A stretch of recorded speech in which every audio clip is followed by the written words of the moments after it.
प्राणियों की मृत्यु, नरक तथा पाप मूलक जन्म का वर्णन। अग्निदेव कहते हैं, मुने, मैं यमराज के मार्ग की पहले चर्चा कर चुका हूं। इस समय मनुष्यों की मृत्यु के विषय में कुछ निवेदन करूंगा। शरीर में जब वात का वेग बढ़ जाता है तो उसकी प्रेरणा से उष्मा अर्थात पित्त का भी प्रकोप हो जाता है। वो पित्त सारे शरीर को रोककर संपूर्ण दोषों को आवृत कर लेता है तथा प्राणों के स्थान और मर्मों का उच्छेद कर डालता है। फिर शीत से वायु का प्रकोप होता है और वायु अपने निकालने के लिए छिद्र ढूंढने लगती है। 2 नेत्र, 2 कान, 2 नासिका और एक ऊपर का ब्रह्मरंध्र, ये 7 छिद्र हैं तथा 8वां छिद्र मुख है। शुभ कार्य करने वाले मनुष्यों के प्राण प्रायः इन्हीं 7 मार्गों से निकलते हैं। नीचे भी 2 छिद्र हैं, गुदा और उपस्थ। पापियों के प्राण इन्हीं छिद्रों से बाहर होते हैं, परंतु योगी के प्राण मस्तक का भेदन करके निकलते हैं और वो जीव इच्छा अनुसार लोकों में जाता है। अंतकाल आने पर प्राण अपान में स्थित होता है। तम के द्वारा ज्ञान आवृत हो जाता है, मर्म स्थान आच्छादित हो जाते हैं। उस समय जीव वायु के द्वारा बाधित हो नाभि स्थान से विचलित कर दिया जाता है। अतः वो 60 अंगों वाली प्राणों की वृत्तियों को लेकर शरीर से बाहर हो जाता है। देह से निकलते अन्यत्र जन्म लेते अथवा नाना प्रकार की योनियों में प्रवेश करते समय जीव को सिद्ध पुरुष और देवता ही अपनी दिव्य दृष्टि से देखते हैं। मृत्यु के बाद जीव तुरंत ही अतिवाहिक शरीर धारण करता है। उसके त्यागे हुए शरीर से आकाश, वायु और तेज ये ऊपर के 3 तत्वों में मिल जाते हैं तथा जल और पृथ्वी के अंश नीचे के तत्वों में एकीभूत हो जाते हैं। यही पुरुष का पंचतत्व को प्राप्त होना माना गया है। मरे हुए जीव को यमदूत शीघ्र ही अतिवाहिक शरीर में पहुंचाते हैं। यमलोक का मार्ग अत्यंत भयंकर और 86,000 योजन लंबा है। उस पर ले जाया जाने वाला जीव अपने बंधु बांधवों के दिए हुए अन्न जल का उपभोग करता है। यमराज से मिलने के पश्चात उसके आदेश से चित्रगुप्त जिन भयंकर नरकों को बतलाते हैं उन्हीं को वो जीव प्राप्त होता है। यदि वो धर्मात्मा होता है तो उत्तम मार्ग से स्वर्गलोक को जाता है। अब पापी जीव जिन नरकों और जिनकी यातनाओं का उपभोग करते हैं उनका वर्णन करता हूं। इस पृथ्वी के नीचे नरक की 28 ही श्रेणियां हैं। 7वें तल के अंत में घोर अंधकार के भीतर उनकी स्थिति है। नरक की पहली कोटि घोरा के नाम से प्रसिद्ध है। उसके नीचे सुघोरा की स्थिति है। तीसरी अति घोरा, चौथी महाघोरा और 5वीं घोर रूपा नाम की कोटि है। छठी का नाम तरल तारा और 7वीं का नाम भयानका है। 8वीं भयोत्कटा, 9वीं कालरात्रि, 10वीं महाचंडा, 11वीं चंडा, 12वीं कोलाहला, 13वीं प्रचंडा, 14वीं पद्मा और 15वीं नरक नायिका है। 16वीं पद्मावती, 17वीं भीषणा, 18वीं भीमा, 19वीं करालिका, 20वीं विकराला, 21वीं महाव्रजा, 22वीं त्रिकोणा, 23वीं पंचकोणिका है। 14वीं सुदीर्घा, 5वीं वर्तुला, 26वीं सप्तभूमा, 27वीं सुभूमिका और 28वीं दीप्त माया है। इस प्रकार ये 28 कोटियां पापियों को दुख देने वाली हैं। नरकों की 28 कोटियों के 5-5 नायक हैं तथा 5 उनके भी नायक हैं। वे रौरव आदि के नाम से प्रसिद्ध हैं। उन सब की संख्या 145 है। तामिश्र, अंध तामिश्र, महारौरव, रौरव, असिपत्रवन, लोहभार, कालसूत्र नरक, महानरक, संजीवन, महावेची, तपन, संप्रतापन, संघात, काकोल, कुंडमल, पूत मृत्युक, लोह शंगु, ऋषिज, प्रधान, शालमिली वृक्ष और वैतरणी नदी आदि सभी नरकों को कोटि नायक समझना चाहिए। ये बड़े भयंकर दिखाई देते हैं। पापी पुरुष इनमें से एक एक में तथा अनेक में भी डाले जाते हैं।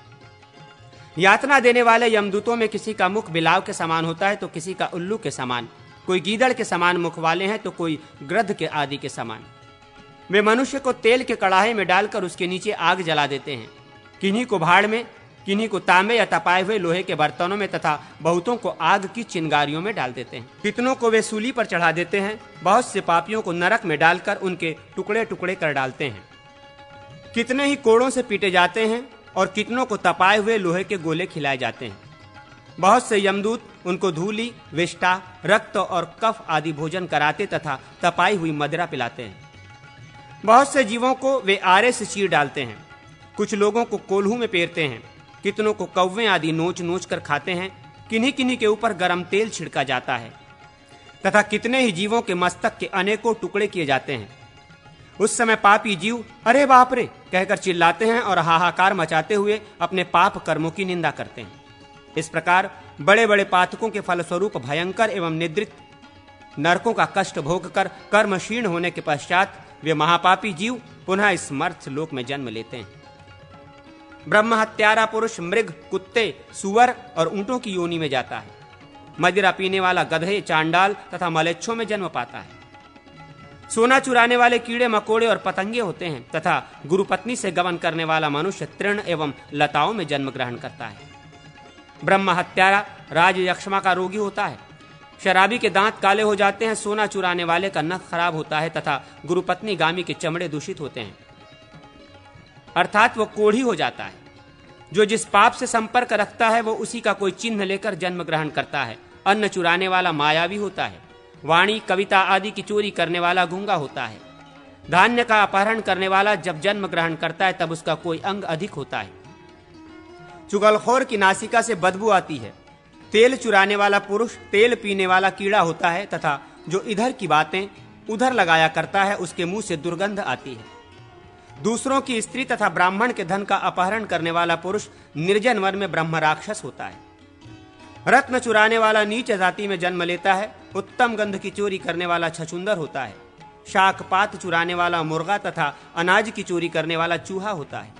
पशु का अपहरण करने वाला बकरा, दूध चुराने वाला कौवा, सवारी की चोरी करने वाला ऊंट तथा फल चुराकर खाने वाला बंदर होता है। शहद की चोरी करने वाला डांस, फल चुराने वाला गद्र तथा घर का सामान हड़प लेने वाला गृहकाक होता है। वस्त्र हड़पने वाला कोढ़ी, चोरी चोरी का रस स्वाद लेने वाला कुत्ता और नमक चुराने वाला झिंगुर होता है। ये आदि दैविक ताप का वर्णन किया गया है। शस्त्र आदि से कष्ट की प्राप्ति होना आदि भौतिक ताप है तथा ग्रह, अग्नि और देवता आदि से जो कष्ट होता है वो आदि दैविक ताप बतलाया गया है। इस प्रकार ये संसार 3 प्रकार के दुखों से भरा हुआ है। मनुष्य को चाहिए कि ज्ञान योग से, कठोर व्रतों से, दान आदि पुण्यों से तथा विष्णु की पूजा से इस दुखमय संसार का निवारण करे। यम और नियमों की व्याख्या, प्रणव की महिमा तथा भगवत पूजन का महात्म्य। अग्निदेव कहते हैं, मुने अब मैं अष्टांग योग का वर्णन करूंगा जो जगत के त्रिविध ताप से छुटकारा दिलाने का साधन है। ब्रह्म को प्रकाशित करने वाला ज्ञान भी योग से ही सुलभ होता है। एक चित्त होना, चित्त को एक जगह स्थापित करना योग है। चित्त वृत्तियों के निरोध को भी योग कहते हैं। जीवात्मा एवं परमात्मा में ही अंतःकरण की वृत्तियों को स्थापित करना उत्तम योग है। अहिंसा, सत्य, अस्तेय, ब्रह्मचर्य और अपरिग्रह ये 5 यम हैं। ब्रह्मन नियम भी 5 ही हैं जो भोग और मोक्ष प्रदान करने वाले हैं। उनके नाम ये हैं: शौच, संतोष, तप, स्वाध्याय और ईश्वराराधना। ईश्वर प्राणिधान, किसी भी प्राणी को कष्ट न पहुंचाना अहिंसा है। अहिंसा सबसे उत्तम धर्म है। जैसे राह चलने वाले अन्य सभी प्राणियों के पदचिन्ह हाथी के पदचिन्ह में समा जाते हैं, उसी तरह धर्म के सभी साधन अहिंसा में गतार्थ माने जाते हैं। हिंसा में 10 भेद हैं। किसी को उद्वेग में डालना, संताप देना, रोगी बनाना, शरीर से रक्त निकालना, चुगली खाना, किसी के हित में अत्यंत बाधा पहुंचाना, उसके छिपे हुए रहस्य का उद्घाटन करना, दूसरे को सुख से वंचित करना, अकारण कैद करना और प्राणदंड देना। जो बात दूसरे प्राणियों के लिए अत्यंत हितकर है वो सत्य है। सत्य का यही लक्षण है। सत्य बोलें, प्रिय बोलें, अप्रिय सत्य कभी ना बोलें। इसी प्रकार प्रिय असत्य भी मुंह से ना निकाले, ये सनातन धर्म है। ब्रह्मचर्य कहते हैं मैथुन के त्याग को। मैथुन 8 प्रकार का होता है। स्त्री का स्मरण, उसकी चर्चा, उसके साथ क्रीड़ा करना, उसकी ओर देखना, उससे लुक छिप कर बातें करना, उसे पाने का संकल्प, उसके लिए उद्योग तथा क्रिया निवृत्ति, स्त्री से साक्षात समागम, ये मैथुन के 8 अंग हैं। ऐसा मनीषी पुरुषों का कथन है। ब्रह्मचर्य ही संपूर्ण शुभ कर्मों की सिद्धि का मूल है। उसके बिना सारी क्रिया निष्फल हो जाती है। वशिष्ठ, चंद्रमा, शुक्र, देवताओं के आचार्य बृहस्पति तथा पितामह ब्रह्मा जी ये तपोवृद्ध और वयोवृद्ध होते हुए भी स्त्रियों के मोह में फंस गए। गौड़ी, पैष्टी और माधवी ये 3 प्रकार के सुरा जाननी चाहिए। इसके बाद चौथी सुरा स्त्री है, जिसने सारे जगत को मोहित कर रखा है। मदिरा को तो पीने पर ही मनुष्य मतवाला होता है, परंतु युवती स्त्री को देखते ही उन्मत्त हो उठता है। नारी देखने मात्र में ही मन में उन्माद करती है, इसलिए उसके ऊपर दृष्टि न डालें। मन, वाणी और शरीर द्वारा चोरी से सर्वथा बचे रहना अस्तेय कहलाता है। यदि मनुष्य बलपूर्वक दूसरे की किसी भी वस्तु का अपहरण करता है तो उसे अवश्य तिर्यक योनि में जन्म लेना पड़ता है। यही दशा उसकी भी होती है जो हवन किए बिना, बलिवैश्व देव के द्वारा देवता आदि का भाग अर्पण किए बिना ही हविष्य भोज्य पदार्थ का भोजन कर लेता है। कौपीन, अपने शरीर को ढकने वाला वस्त्र, शीत का कष्ट निवारण करने वाली कंथा, गुदड़ी और खड़ाऊं, इतनी ही वस्तुएं साथ रखें। इनके सिवा और किसी वस्तु का संग्रह न करें, यही अपरिग्रह है। शरीर की रक्षा के साधनभूत वस्त्र आदि का संग्रह किया जा सकता है। कर्म के अनुष्ठान में लगे शरीर की यत्नपूर्वक रक्षा करनी चाहिए। शौच 2 प्रकार का बताया गया है, बाह्य और आभ्यंतर। मिट्टी और जल से बाह्य शुद्धि होती है और भाव की शुद्धि को आभ्यंतर शुद्धि कहते हैं। दोनों ही प्रकार से जो शुद्ध है वही शुद्ध है, दूसरा नहीं। प्रारब्ध के अनुसार जैसे तैसे जो कुछ भी प्राप्त हो जाए उसी में हर्ष मानना संतोष कहलाता है। मन और इंद्रियों की एकाग्रता को तप कहते हैं। मन और इंद्रियों पर विजय पाना सब धर्मों से श्रेष्ठ धर्म कहलाता है। तप 3 प्रकार का होता है, वाचिक, मानसिक और शारीरिक। मंत्र जप आदि वाचिक, आसक्ति का त्याग मानसिक और देव पूजन आदि शारीरिक तप है। ये तीनों प्रकार का तप सब कुछ देने वाला है। वेद प्रणव से ही आरंभ होते हैं, अतः प्रणव में संपूर्ण वेदों की स्थिति है। वाणी का जितना भी विषय है सब प्रणव है, इसलिए प्रणव का अभ्यास करना चाहिए। यह स्वाध्याय के अंतर्गत है। प्रणव अर्थात ओमकार में अकार, उकार तथा अर्धमात्रा विशिष्ट मकार है। 3 मात्राएं तीनों वेद, भुवः आदि 3 लोक, 3 गुण, जागृत, स्वप्न और सुषुप्ति, ये 3 अवस्थाएं तथा ब्रह्मा, विष्णु और शिव, ये 3 देवता प्रणव रूप हैं।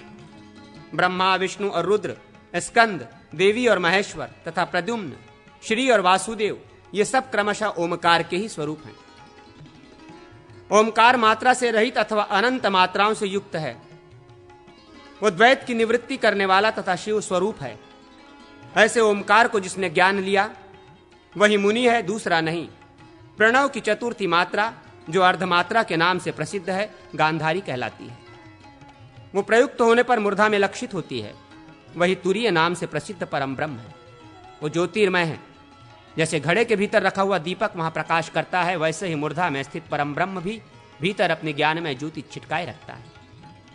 मनुष्य को चाहिए कि मन से हृदय कमल में स्थित आत्मा या ब्रह्म का ध्यान करे और जिह्वा से सदा प्रणव का जप करता रहे। यही ईश्वर प्राणिधान है।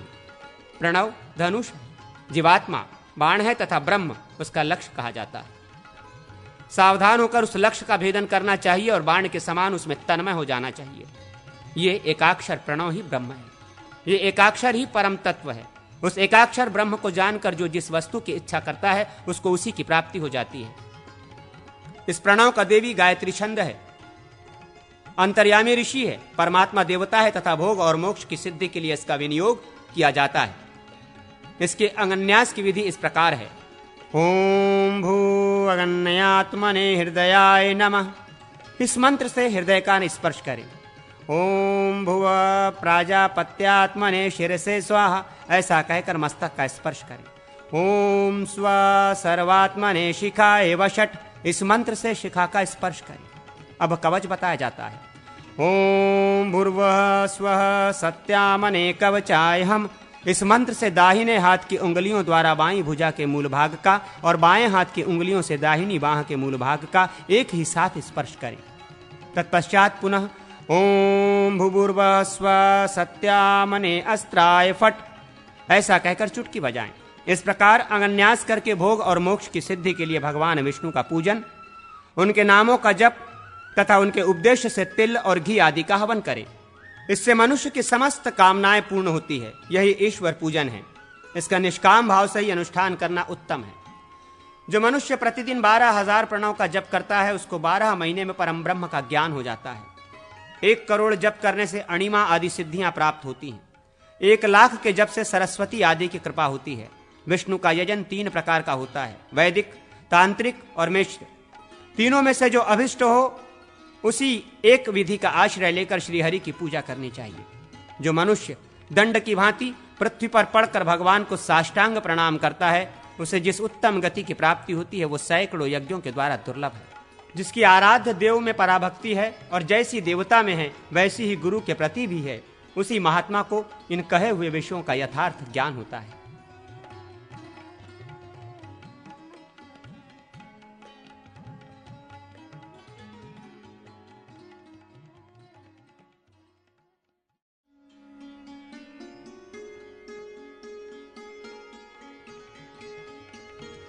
आसन, प्राणायाम और प्रत्याहार का वर्णन।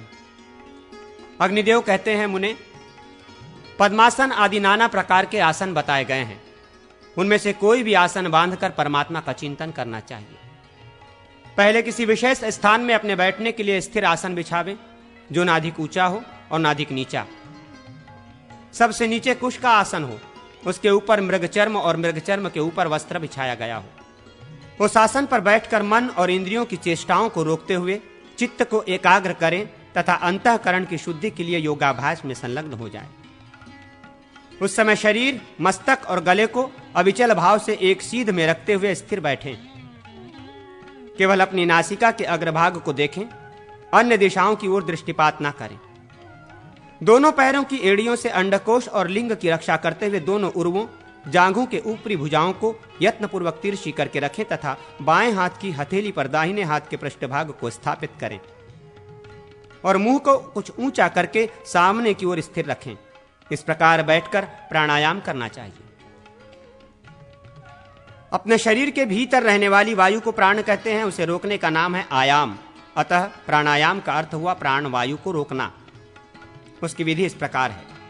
अपनी उंगली से नासिका के एक छिद्र को दबाकर दूसरे छिद्र से उधर स्थित वायु को बाहर निकालें।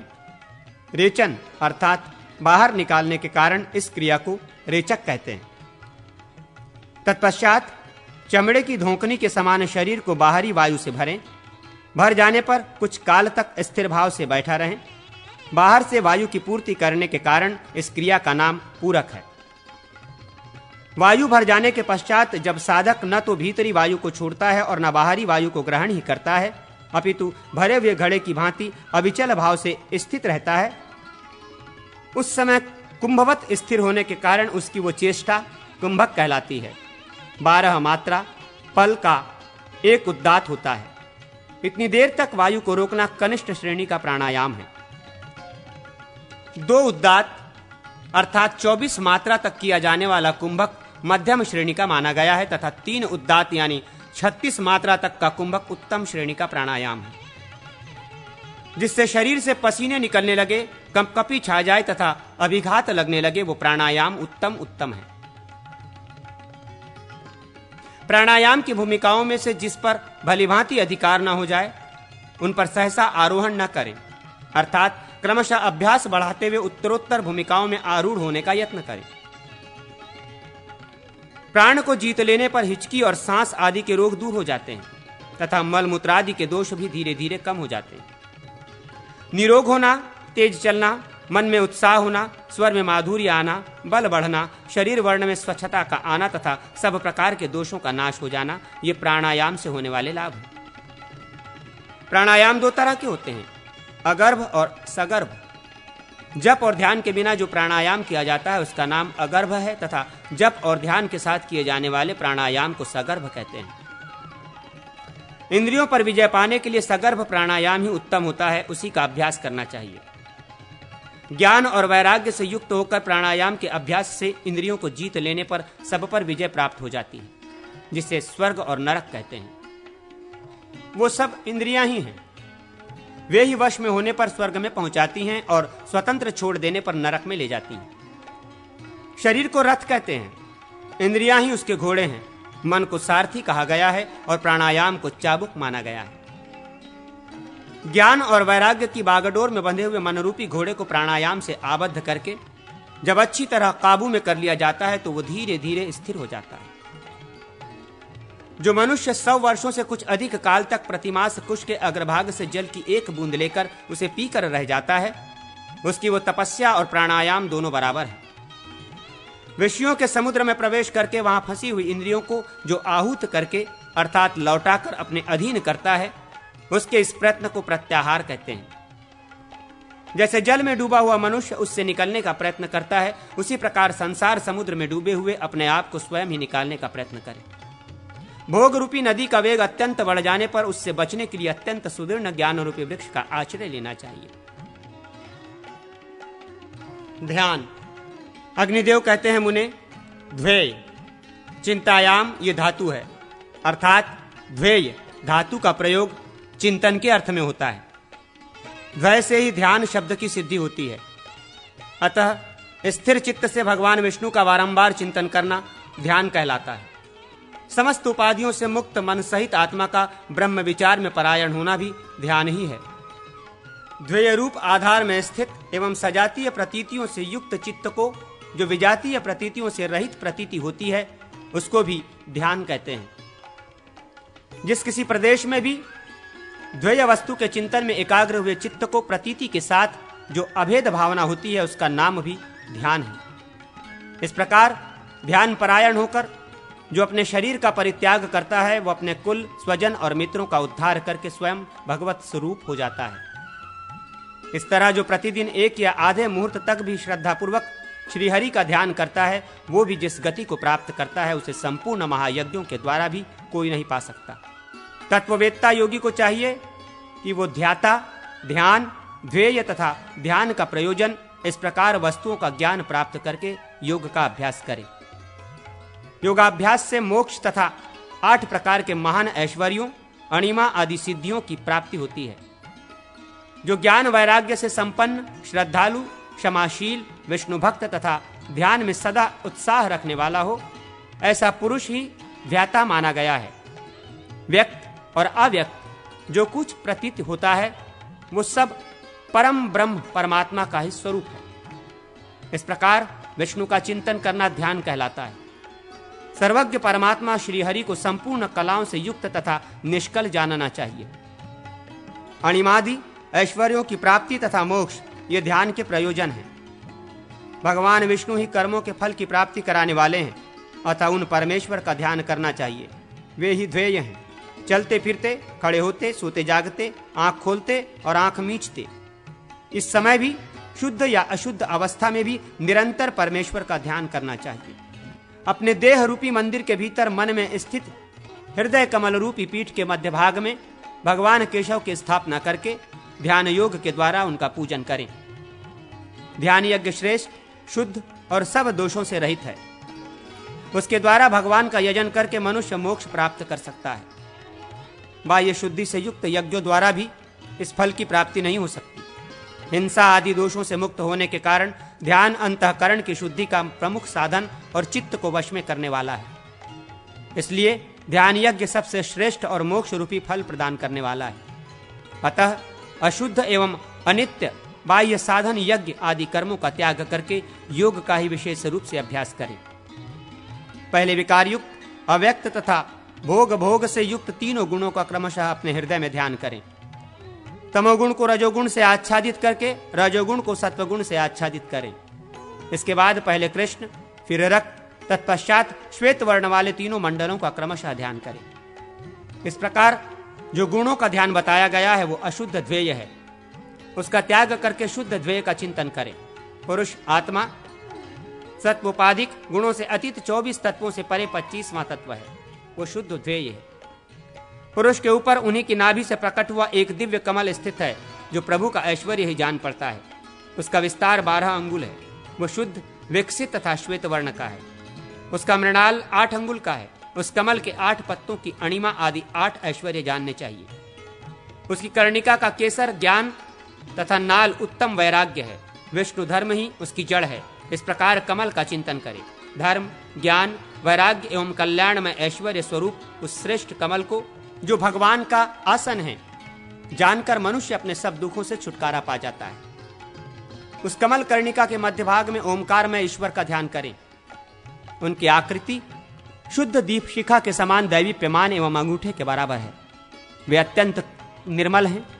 कदम्ब पुष्प के समान उनका गोलाकार स्वरूप तारा की भांति स्थित है, अथवा कमल के ऊपर प्रकृति अतीत परमेश्वर विराजमान है, अथवा कमल के ऊपर प्रकृति और पुरुष से भी अतीत परमेश्वर विराजमान है। ऐसा ध्यान करें तथा परम अक्षर ओमकार का निरंतर जप करता रहे।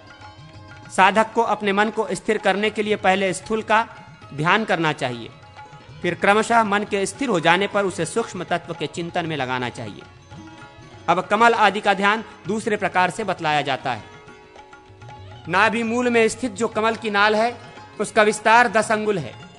नाल के ऊपर अष्टदल कमल है जो 12 अंगुल विस्तृत है। उसकी कर्णिका के केसर में सूर्य, सोम तथा अग्नि 3 देवताओं का मंडल है। अग्नि मंडल के भीतर शंख, चक्र, गदा एवं पद्म धारण करने वाले चतुर्भुज विष्णु अथवा 8 भुजाओं से युक्त भगवान श्रीहरि विराजमान हैं। अष्टभुज भगवान के हाथों में शंख चक्रादि के अतिरिक्त टांग धनुष, अक्षमाला, पाश तथा अंकुश शोभा पाते हैं। उनके श्री विग्रह का वर्ण श्वेत एवं सुवर्ण के समान उद्दीप्त है। वक्ष स्थल में श्रीवत्स का चिन्ह और कौस्तुभ मणि शोभा पा रहे हैं। गले में मनमाला और सोने का हार है। कानों में मकरामार कुंडल जगमगा रहे हैं। मस्तक पर रत्नमय उज्ज्वल किरीट सुशोभित है। मस्तक पर रत्नमय उज्ज्वल किरीट सुशोभित है। श्रीअंगों पर पीतांबर शोभा पाता है। वे सब प्रकार के आभूषणों से अलंकृत हैं। उनका आकार बहुत बड़ा अथवा एक बित्ते का है। जैसी इच्छा हो वैसी छोटी या बड़ी आकृति का ध्यान करना चाहिए। ध्यान के समय ऐसी भावना करें कि मैं ज्योतिर्मय ब्रह्म हूं। मैं ही नित्य मुक्त प्रणव रूप वासुदेव संज्ञक परमात्मा हूं। ध्यान से थक जाने पर मंत्र का जप करें और जप से थकने पर ध्यान करें। इस प्रकार जो जप और ध्यान आदि में लगा रहता है उसके ऊपर भगवान विष्णु शीघ्र ही प्रसन्न होते हैं। दूसरे यज्ञ जप यज्ञ की 16वीं कला के बराबर भी नहीं हो सकते। जप करने वाले पुरुष के पास आदि, व्याधि और ग्रह नहीं फटकने पाते।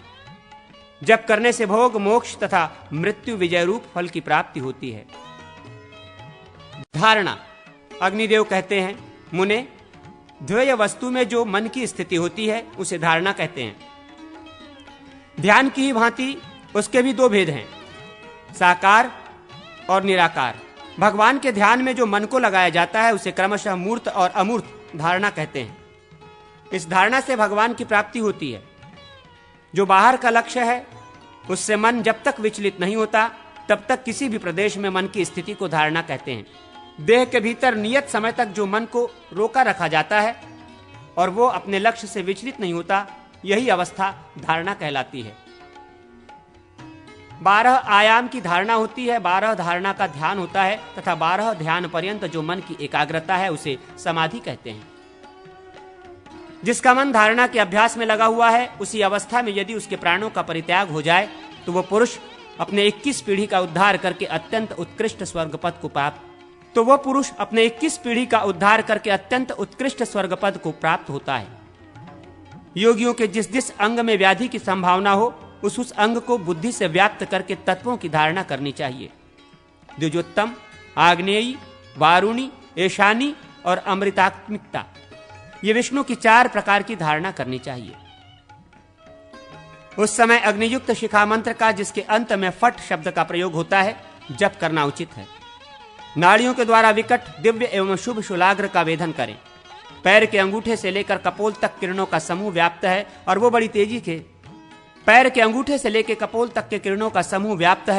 बड़ी तेजी के साथ ऊपर नीचे तथा इधर उधर फैल रहा है, ऐसी भावना करें। महामुने, श्रेष्ठ साधक को तब तक रश्मि मंडल का चिंतन करते रहना चाहिए जब तक कि वो अपने संपूर्ण शरीर को उसके भीतर भस्म होता ना देखे। तदनंतर उस धारणा का उपसंहार करे। इसके द्वारा द्विजगण शीत और श्लेष्मा आदि रोग तथा अपने पापों का विनाश करते हैं। ये आग्नेयी धारणा है। तत्पश्चात धीर भाव से विचार करते हुए मस्तक और कंठ के अधोमुख होने का चिंतन करें। उस समय साधक का चित्त नष्ट नहीं होता। वह पुनः अपने अंतःकरण द्वारा ध्यान में लग जाए और ऐसी धारणा करे कि जल के अनंत कण प्रकट होकर एक दूसरे से मिलकर हिमराशि को उत्पन्न करते हैं और उससे इस पृथ्वी पर जल की धाराएं प्रवाहित होकर संपूर्ण विश्व को आप्लावित कर रही हैं। इस प्रकार उस हिम स्पर्श से शीतल अमृत स्वरूप जल के द्वारा शोभवश ब्रह्मरंध्र से लेकर मूलाधार पर्यंत संपूर्ण चक्रमंडल को आप्लावित करके सुषुम्ना नाड़ी के भीतर होकर पूर्ण चंद्रमंडल का चिंतन करें। भूख प्यास आदि के क्रम से प्राप्त होने वाले क्लेशों से अत्यंत पीड़ित होकर अपनी तुष्टि के लिए इस वारुणी धारणा का चिंतन करना चाहिए तथा उस समय आलस्य छोड़कर विष्णु मंत्र का जप करना ही भी उचित है।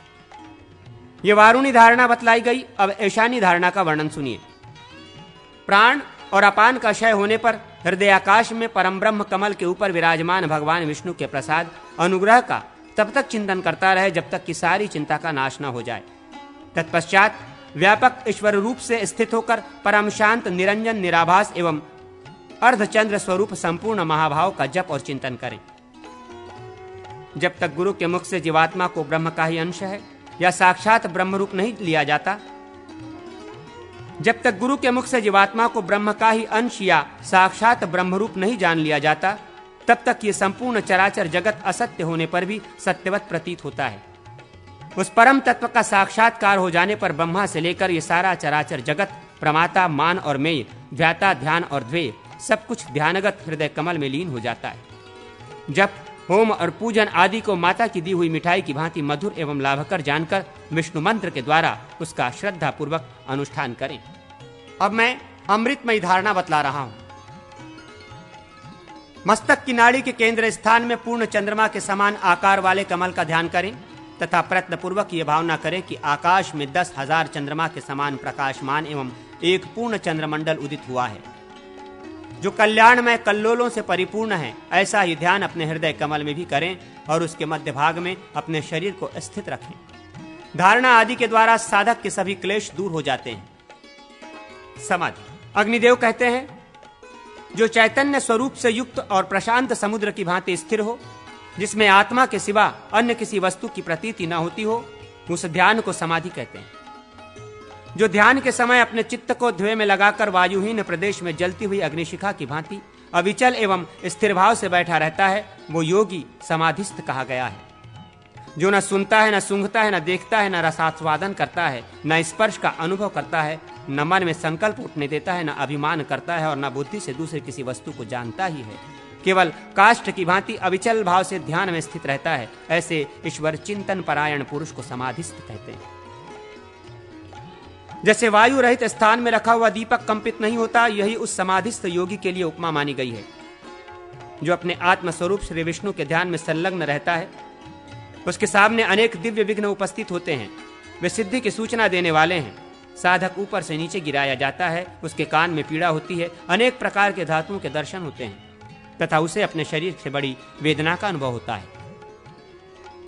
देवता लोग उस योगी के पास आकर उससे दिव्य भोग स्वीकार करने की प्रार्थना करते हैं। राजा पृथ्वी का राज्य देने की बात कहते और बड़े बड़े धनाध्यक्ष धन का लोभ दिखाते हैं। वेद आदि संपूर्ण शास्त्र स्वयं ही बिना पढ़े उसकी बुद्धि से स्फुरित हो जाते हैं। उसके द्वारा मनोनुकूल छंद और सुंदर विषय से युक्त उत्तम काव्य की रचना होने लगती है। दिव्य रसायन, दिव्य औषधियां तथा संपूर्ण शिल्प और कलाएं उसे प्राप्त हो जाती हैं। इतना ही नहीं, देवेश्वरों की कन्याएं और प्रतिभा आदि सद्गुण भी उसके पास बिना बुलाए जाते हैं। किंतु जो इन सब को तिनके के समान निस्सार मानकर त्याग देता है, उसी पर भगवान विष्णु प्रसन्न होते हैं। अणिमा आदि गुणमयी विभूतियों से युक्त योगी पुरुष को उचित है कि वो शिष्य को ज्ञान दे। इच्छा अनुसार भोगों का उपभोग करके लय योग की रीति से शरीर का परित्याग करे और विज्ञानानंदमय ब्रह्म एवं ईश्वर रूप अपने आत्मा में स्थित हो जाए। जैसे मलिन दर्पण शरीर का प्रतिबिंब ग्रहण करता है, जैसे मलिन दर्पण शरीर का प्रतिबिंब ग्रहण करने में असमर्थ होने के कारण शरीर का ज्ञान कराने की क्षमता नहीं रखता, उसी प्रकार जिसका अंतःकरण परिपक्व वासना शून्य नहीं है, वो आत्मज्ञान प्राप्त करने में असमर्थ है। देह सब प्रकार के रोगों तथा दुखों का आश्रय है, इसलिए देहाभिमानी जीव अपने शरीर में वेदना का अनुभव करता है। परंतु जो पुरुष योग युक्त है, उसे योग के ही प्रभाव से किसी भी क्लेश का अनुभव नहीं होता। जैसे एक ही आकाश घट आदि भिन्न भिन्न उपाधियों में पृथक पृथक सा प्रतीत होता है और एक ही सूर्य अनेक जलपात्रों में अनेक सा जान पड़ता है, उसी प्रकार आत्मा एक होता हुआ भी अनेक शरीरों में स्थित होने के कारण अनेकवत प्रतीत होता है। आकाश, वायु, तेज, जल और पृथ्वी ये पांचों भूत ब्रह्म के ही स्वरूप हैं। ये संपूर्ण लोक आत्मा ही है। आत्मा से ही चराचर जगत की अभिव्यक्ति होती है। जैसे कुम्हार मिट्टी डंडा और चाक के संयोग से घड़ा बनाता है, अथवा जिस प्रकार घर बनाने वाला मनुष्य तृण मिट्टी और काठ से घर तैयार करता है, उसी प्रकार जीवात्मा इंद्रियों को साथ ले कार्यकरण संघात को एक चित्त करके भिन्न भिन्न योनियों में अपने को उत्पन्न करता है। कर्म से, दोष और मोह से तथा स्वेच्छा से ही जीव बंधन में पड़ता है और ज्ञान से ही उसकी मुक्ति होती है। योगी पुरुष धर्मानुष्ठान करने से कभी रोग का भागी नहीं होता। जैसे बत्ती, तैलपात्र और तैल, इन तीनों के संयोग से ही दीपक की स्थिति है, इनमें से एक के अभाव में भी दीपक नहीं रह सकता। उसी प्रकार योग और धर्म के बिना विकार रोग की प्राप्ति देखी जाती है और इस प्रकार अकाल में ही प्राणों का क्षय हो जाता है। हमारे हृदय के भीतर जो दीपक की भांति प्रकाशमान आत्मा है, उसकी अनंत किरणें फैली हुई हैं, जो श्वेत, कृष्ण, पिंगल, नील, कपिल, पित्त और रक्त वर्ण की हैं। उनमें से एक किरण ऐसी है जो सूर्यमंडल को भेद कर सीधे ऊपर को चली गई है और ब्रह्मलोक को भी लांघ गई है। उसी के मार्ग से योगी पुरुष परम गति को प्राप्त होता है। उसके सिवा और भी सैकड़ों किरणें ऊपर की ओर स्थित हैं। उनके द्वारा मनुष्य भिन्न भिन्न देवताओं के निवासभूत लोकों में जाता है, जो एक ही रंग की बहुत सी किरणें नीचे की ओर स्थित हैं। उनकी कांति बड़ी कोमल है। उन्हीं के द्वारा जीव इस लोक में कर्म भोग के लिए आता है। समस्त ज्ञानेंद्रियां, मन, कर्मेंद्रियां, अहंकार, बुद्धि, पृथ्वी आदि 5 भूत तथा अव्यक्त प्रकृति ये क्षेत्र कहलाते हैं और आत्मा ही इस क्षेत्र का ज्ञान रखने वाले क्षेत्रज्ञ कहलाता है। वही संपूर्ण भूतों का ईश्वर है। सत, असत तथा सद सत सब उसी के स्वरूप हैं। व्यक्त प्रकृति से समष्ट बुद्धि महतत्व की उत्पत्ति होती है। उससे अहंकार उत्पन्न होता है। अहंकार से आकाश आदि 5 भूत उत्पन्न होते हैं, जो उत्तरोत्तर एकाधिक गुणों वाले हैं। शब्द, स्पर्श, रूप, रस और गंध ये क्रमशः उन 5 भूतों के गुण हैं। इनमें से जो भूत जिसके आश्रय में है वो उसी में लीन होता है। सत्व, रज और तम ये अव्यक्त प्रकृति के ही गुण हैं। जीव रजोगुण और तमोगुण से आविष्ट हो चक्र की भांति घूमता रहता है। जो सबका आदि होता हुआ स्वयं अनादि है, वही परम पुरुष परमात्मा है। मन और इंद्रियों से जिसका ग्रहण होता है वो विकार विकृत होने वाला प्राकृत तत्व कहलाता है। जिससे वेद, पुराण, विद्या, उपनिषद, श्लोक, सूत्र, भाष्य तथा अन्य वांग्मय की अभिव्यक्ति हुई, वही परमात्मा है। पितृयान मार्ग की उपविधि से लेकर अगस्त तारा के बीच का जो मार्ग है, उससे संतान की कामना वाले अग्निहोत्री लोग स्वर्ग में जाते हैं। जो भलीभांति दान में तत्पर तथा 8 गुणों से युक्त होते हैं, वे भी उसी भांति यात्रा करते हैं। 88,000 गृहस्थ मुनि हैं जो सब धर्मों के प्रवर्तक हैं। वे ही पुनरावृत्ति के बीज कारण माने गए हैं। वे सप्तर्षियों तथा नागविथि के बीच के मार्ग से देवलोक में गए हैं। उतने ही अर्थात 88,000 मुनि और भी हैं, जो सब प्रकार के आरामों से रहित हैं। वे तपस्या, ब्रह्मचर्य, आसक्ति, त्याग तथा मेघाशक्ति के प्रभाव से कल्प पर्यंत भिन्न भिन्न दिव्य लोकों में निवास करते हैं। वेदों का निरंतर स्वाध्याय, निष्काम यज्ञ, ब्रह्मचर्य, तप, इंद्रिय संयम, श्रद्धा, उपवास तथा सत्य भाषण ये आत्मज्ञान के हेतु हैं। समस्त द्विजातियों को उचित है कि वे सत्वगुण का आश्रय लेकर आत्मतत्व का श्रवण, मनन, निधिध्यासन एवं साक्षात्कार करें। जो इसे इस प्रकार जानते हैं, जो वानप्रस्थ आश्रम का आश्रय ले चुके हैं और परम श्रद्धा से युक्त हो सत्य की उपासना करते हैं, वे क्रमशः अग्नि, दिन, शुक्ल पक्ष, उत्तरायण, देवलोक, सूर्यमंडल तथा विद्युत के अभिमानी देवताओं के लोकों में जाते हैं। तदनंतर मानस पुरुष वहां आकर उन्हें साथ ले जा ब्रह्मलोक का निवासी बना देता है। उनकी इस लोक में पुनरावृत्ति नहीं होती। जो लोग यज्ञ, तप और दान से स्वर्गलोक पर अधिकार प्राप्त करते हैं, वे क्रमशः धूम, रात्रि, कृष्ण पक्ष, दक्षिणायन, पितृलोक तथा चंद्रमा के अभिमानी देवताओं के लोकों में जाते हैं और फिर आकाश, वायु एवं जल के मार्ग से होते हुए इस पृथ्वी पर लौट आते हैं। इस प्रकार से वे इस लोक में जन्म लेते और मृत्यु के बाद पुनः उसी मार्ग से यात्रा करते हैं। जो जीवात्मा के इस दोनों मार्गों को नहीं जानता, वो सांप, पतंग अथवा कीड़ा मकोड़ा होता है। हृदयाकाश में दीपक की भांति प्रकाशमान ब्रह्म का ध्यान करने से जीव अमृत स्वरूप हो जाता है। जो न्याय से धन का उपार्जन करने वाला, तत्वज्ञान में स्थित, अतिथि प्रेमी, श्राद्धकर्ता तथा सत्यवादी है, वो गृहस्थ भी मुक्त हो जाता है। श्रवण एवं मनन रूप ज्ञान। अग्निदेव कहते हैं, अब मैं संसार रूप अज्ञान जनित बंधन से छुटकारा पाने के लिए ब्रह्म ज्ञान का वर्णन करता हूं। ये आत्मा परम ब्रह्म है और वो ब्रह्म मैं ही हूं। ये आत्मा परम ब्रह्म है और वो ब्रह्म मैं ही हूं। ऐसा निश्चय हो जाने पर मनुष्य मुक्त हो जाता है। घट आदि वस्तुओं की भांति यदि देह ही आत्मा होता तो सोने या मरने के बाद भी पूर्ववत व्यवहार करता। आत्मा के अविकारी आदि विशेषणों के समान विशेषण से युक्त निर्विकार रूप में प्रतीत होता। नेत्र आदि इंद्रियां भी आत्मा नहीं है, क्योंकि वे करण हैं। यही हाल मन का और बुद्धि का भी है। वे भी दीपक की भांति प्रकाश के करण हैं, अतः आत्मा नहीं हो सकते। प्राण भी आत्मा नहीं है, क्योंकि सुषुप्तावस्था में उस पर जड़ता का प्रभाव रहता है।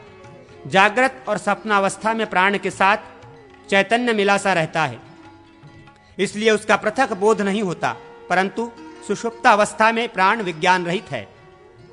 ये बात स्पष्ट रूप से जानी जाती है। अतएव आत्मा इंद्रिय आदि रूप नहीं है। ये बात स्पष्ट रूप से जानी जाती है। अतएव आत्मा इंद्रिय आदि रूप नहीं है। इंद्रिय आदि आत्मा के कारण मात्र हैं। अहंकार भी आत्मा नहीं है, क्योंकि देह की भांति वो भी आत्मा से पृथक उपलब्ध होता है। पूर्वोक्त देह आदि से भिन्न ये आत्मा सबके हृदय में अंतर्यामी रूप से स्थित है। ये रात में जलते हुए दीपक की भांति सबका दृष्टा और भोक्ता है। समाधि के आरंभ काल में मुनि को इस प्रकार चिंतन करना चाहिए।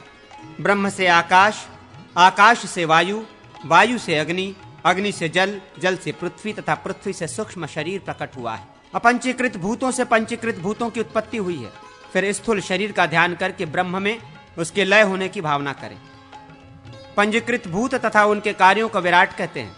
आत्मा का वो स्थूल शरीर अज्ञान से कल्पित है। इंद्रियों के द्वारा जो ज्ञान होता है उसे धीर पुरुष जागृत अवस्था मानते हैं। जागृत के अभिमानी आत्मा का नाम विश्व है। ये इंद्रिय विज्ञान, जागृत अवस्था और उसके अभिमानी देवता, तीनों प्रणव की प्रथम मात्रा अकार स्वरूप है। अपंचीकृत भूत और उसके कार्य को लिंग कहा गया है। 17 तत्वों, 10 इंद्रिय, 5 तन्मात्रा और मन और बुद्धि से युक्त जो आत्मा का सूक्ष्म शरीर है, जिसे हिरण्यगर्भ नाम दिया गया है, उसी को लिंग कहते हैं। जागृत अवस्था के संस्कार से उत्पन्न विषयों की प्रतीति को स्वप्न कहा गया है।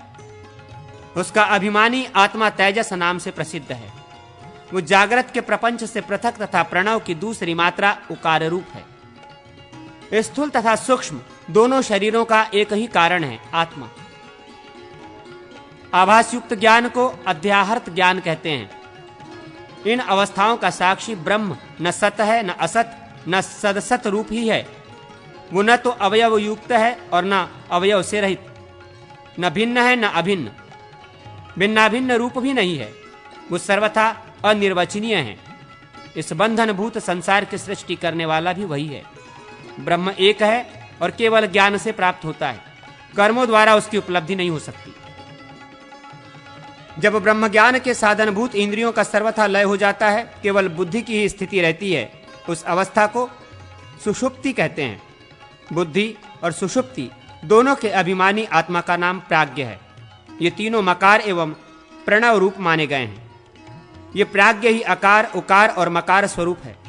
अहम पद का लक्षार्थ भूत चित्त स्वरूप आत्मा इन जागृत और स्वप्न आदि अवस्थाओं का साक्षी है। उसमें अज्ञान, उसके कार्यभूत संसारादिक बंधन नहीं है। मैं नित्य शुद्ध बुद्ध मुक्त सत्य आनंद एवं अद्वैत स्वरूप ब्रह्म हूं। मैं ज्योतिर्मय परम ब्रह्म हूं, सर्वथा मुक्त हूं। प्रणव वाच्य परमेश्वर हूं। मैं ज्ञान एवं समाधि रूप हूं। मैं ही ज्ञान एवं समाधि रूप ब्रह्म हूं। बंधन का नाश करने वाला भी मैं ही हूं। चिरंतन, आनंदमय, सत्य, ज्ञान और अनंत आदि नामों से लक्षित परम ब्रह्म मैं ही हूं। ये आत्मा परम ब्रह्म है। ये ब्रह्म तुम हो। इस प्रकार गुरु द्वारा बोध कराए जाने पर जीव ये अनुभव करता है कि मैं इस देह से विलक्षण परम ब्रह्म हूं। वो जो सूर्य मंडल में प्रकाश में पुरुष है, वो मैं ही हूं। मैं ही ओमकार तथा अखंड परमेश्वर हूं। इस प्रकार ब्रह्म को जानने वाला पुरुष इस असार संसार से मुक्त होकर ब्रह्मरूप हो जाता है। निदिध्यासन रूप ज्ञान। अग्निदेव कहते हैं, ब्रह्मन, मैं पृथ्वी, जल और अग्नि से रहित स्वप्रकाशमय परम ब्रह्म हूं। मैं वायु और आकाश से विलक्षण मैं वायु और आकाश से विलक्षण ज्योतिर्मय परम ब्रह्म हूं। मैं कारण और कार्य से भिन्न ज्योतिर्मय परम ब्रह्म हूं। मैं विराट स्वरूप स्थूल ब्रह्मांड से पृथक ज्योतिर्मय परम ब्रह्म हूं। मैं जागृत अवस्था से रहित ज्योतिर्मय परम ब्रह्म हूं। मैं विश्व रूप से विलक्षण ज्योतिर्मय परम ब्रह्म हूं। मैं आकार अक्षर से रहित ज्योतिर्मय परम ब्रह्म हूं। मैं वाक, पाणी और चरण से हीन ज्योतिर्मय परम ब्रह्म हूं। मैं पायु, गुदा और उपस्थ, लिंग या योनि से रहित ज्योतिर्मय परम ब्रह्म हूं। मैं कान, त्वचा और नेत्र से हीन ज्योतिर्मय परम ब्रह्म हूं। मैं रस और रूप से शून्य ज्योतिर्मय परम ब्रह्म हूं। मैं सब प्रकार की गंधों से रहित ज्योतिर्मय परम ब्रह्म हूं। मैं जिह्वा और नासिका से शून्य ज्योतिर्मय परम ब्रह्म हूं। मैं स्पर्श और शब्द से हीन ज्योतिर्मय परम ब्रह्म हूं। मैं मन और बुद्धि से रहित ज्योतिर्मय परम ब्रह्म हूं। मैं चित्त और अहंकार से वर्जित ज्योतिर्मय परम ब्रह्म हूं। मैं प्राण और अपान से पृथक ज्योतिर्मय परम ब्रह्म हूं। मैं व्यान और उदान से विलग ज्योतिर्मय परम ब्रह्म हूं। मैं समान नामक वायु से भिन्न ज्योतिर्मय परम ब्रह्म हूं। मैं जरा और मृत्यु से रहित ज्योतिर्मय परम ब्रह्म हूं। मैं शोक और मोह की पहुंच से दूर ज्योतिर्मय परम ब्रह्म हूं। मैं क्षुधा और पिपासा से शून्य ज्योतिर्मय परम ब्रह्म हूं। मैं शब्दोत्पत्ति आदि से वर्जित ज्योतिर्मय परम ब्रह्म हूं। मैं हिरण्य गर्भ से विलक्षण ज्योतिर्मय परम ब्रह्म हूं। मैं स्वप्नावस्था से रहित ज्योतिर्मय परम ब्रह्म हूं। मैं तेजस आदि से पृथक ज्योतिर्मय परम ब्रह्म हूं। मैं अपकार आदि से हीन ज्योतिर्मय परम ब्रह्म हूं। मैं समाज्ञान से शून्य ज्योतिर्मय परम ब्रह्म हूं। मैं अध्याहार से रहित ज्योतिर्मय परम ब्रह्म हूं। मैं सत्वादि गुणों से विलक्षण ज्योतिर्मय परम ब्रह्म हूं।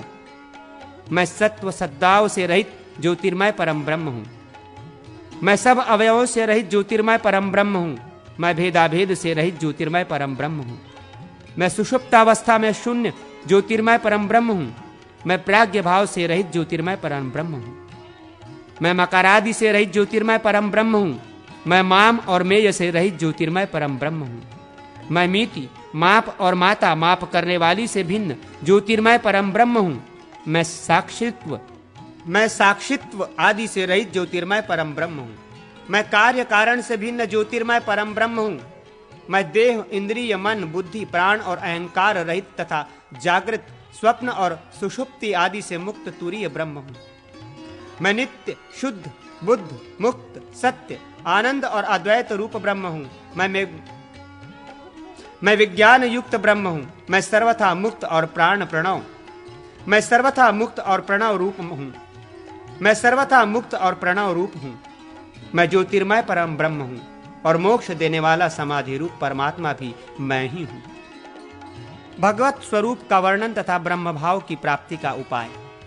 अग्निदेव कहते हैं, वशिष्ठ जी, धर्मात्मा पुरुष यज्ञ के द्वारा देवताओं को, तपस्या द्वारा विराट के पद को, कर्म के संन्यास द्वारा ब्रह्म पद को, वैराग्य से प्रकृति में लय को और ज्ञान से कैवल्य पद मोक्ष को प्राप्त होता है। इस प्रकार ये 5 गतियां मानी गई। प्रसन्नता, संताप और विषाद आदि से निवृत्त होना वैराग्य है। जो कर्म किए जा चुके हैं तथा जो अभी नहीं किए गए, उन सब की आसक्ति, फलेच्छा और संकल्प का परित्याग संन्यास कहलाता है।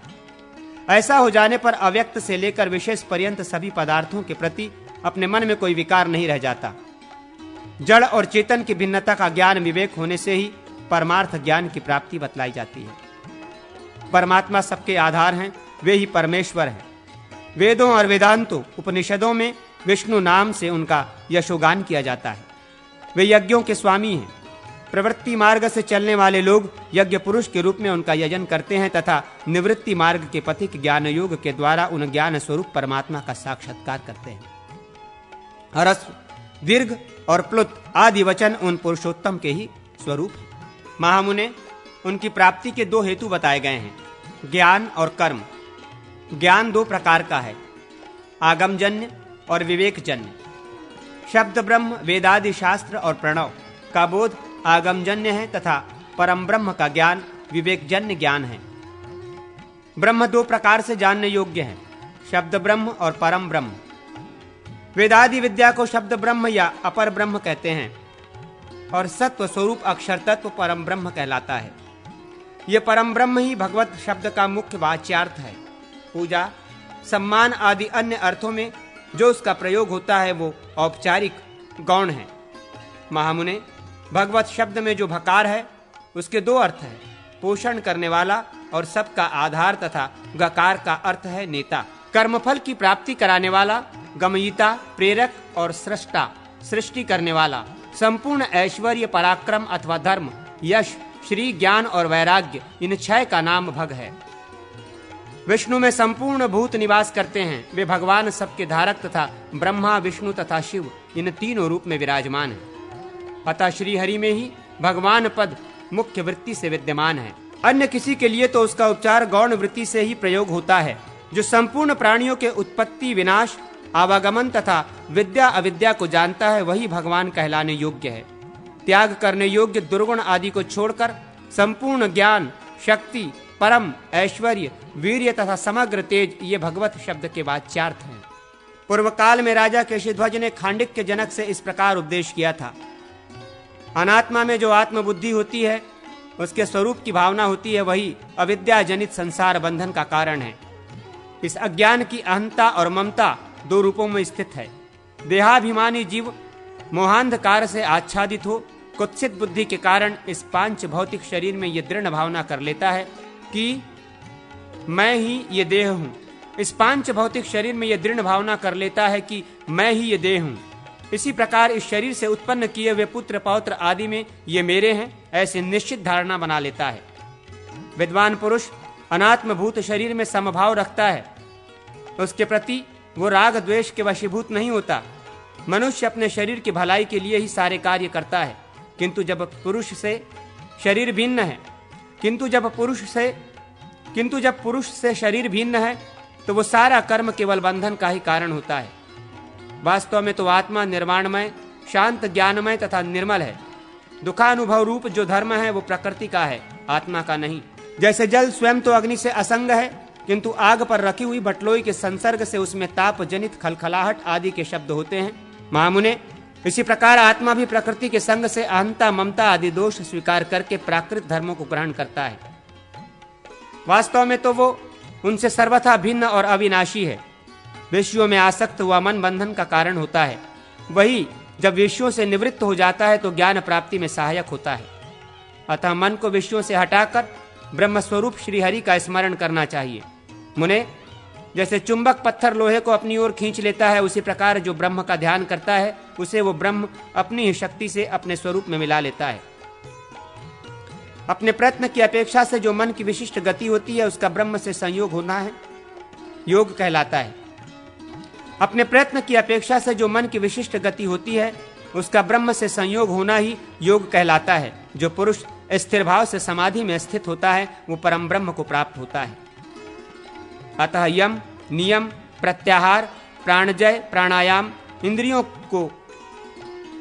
को विषयों की ओर से हटाने तथा उन्हें अपने वश में करने आदि उपायों के द्वारा चित्त को किसी शुभ आश्रय में स्थापित करें। ब्रह्म ही चित्त का शुभ आश्रय है। वो मूर्त और अमूर्त रूप से दो प्रकार का है। सनक, सनंदन आदि मुनि ब्रह्म भावना से युक्त हैं तथा देवताओं से लेकर स्थावर जंगम पर्यंत संपूर्ण प्राणी कर्म भावना से युक्त हैं। हिरण्यगर्भ, ब्रह्म आदि में ब्रह्म भावना और कर्म भावना दोनों ही हैं। इस तरह ये तीन प्रकार की भावना बताई गई है। संपूर्ण विश्व ब्रह्म है। इस भाव से ब्रह्म की उपासना की जाती है। जहाँ सब भेद शांत हो जाते हैं, जो सत्ता मात्र और वाणी का अगोचर है तथा जिसे स्वयं सवेद, स्वयं ही अनुभव करने योग्य माना गया है, वही ब्रह्म ज्ञान है। वही रूपहीन विष्णु का उत्कृष्ट स्वरूप है जो अजन्मा और अविनाशी है। अमूर्त रूप का ध्यान पहले कठिन होता है, अतः मूर्त आदि का ही चिंतन करें। ऐसा करने वाला मनुष्य भगवत द्वाओं को प्राप्त हो परमात्मा के साथ एकीभूत अभिन्न हो जाता है। भेद की प्रतीति तो अज्ञान से ही होती है। भेद की प्रतीति तो अज्ञान से ही होती है। जड़ भरत और सौवीर नरेश का संवाद, अद्वैत ब्रह्म विज्ञान का वर्णन। अब मैं उस अद्वैत ब्रह्म विज्ञान का वर्णन करूंगा जिसे भरत ने सौवीर राज को बतलाया था। प्राचीन काल की बात है। राजा भरत शालग्राम क्षेत्र में रहकर भगवान वासुदेव की पूजा आदि करते हुए तपस्या कर रहे थे। उनकी एक मृग के प्रति आसक्ति हो गई थी, इसलिए अंतकाल में उसी का स्मरण करते हुए प्राण त्यागने के कारण उन्हें मृग होना पड़ा। मृग योनि में भी वे जातिस्मर हुए। उन्हें पूर्व जन्म की बातों का स्मरण रहा, अतः उस मृग शरीर का परित्याग करके वे स्वयं ही योग बल से एक ब्राह्मण के रूप में प्रकट हुए। उन्हें अद्वैत ब्रह्म का पूर्ण बोध था। वे साक्षात ब्रह्म स्वरूप थे, तो भी लोक में जड़वत ज्ञान शून्य मुख की भांति व्यवहार करते थे। उन्हें हष्ट पुष्ट देखकर सौवीर नरेश के सेवक ने बेगार में लगाने के योग्य समझा और राजा की पालकी ढोने में नियुक्त कर दिया। सेवक के कहने से वे सौवीर राज की पालकी ढोने लगे। यद्यपि वे ज्ञानी थे, तथापि बेगार में पकड़ लिए जाने पर अपने प्रारब्ध भोग का क्षय करने के लिए राजा का भार वहन करने लगे।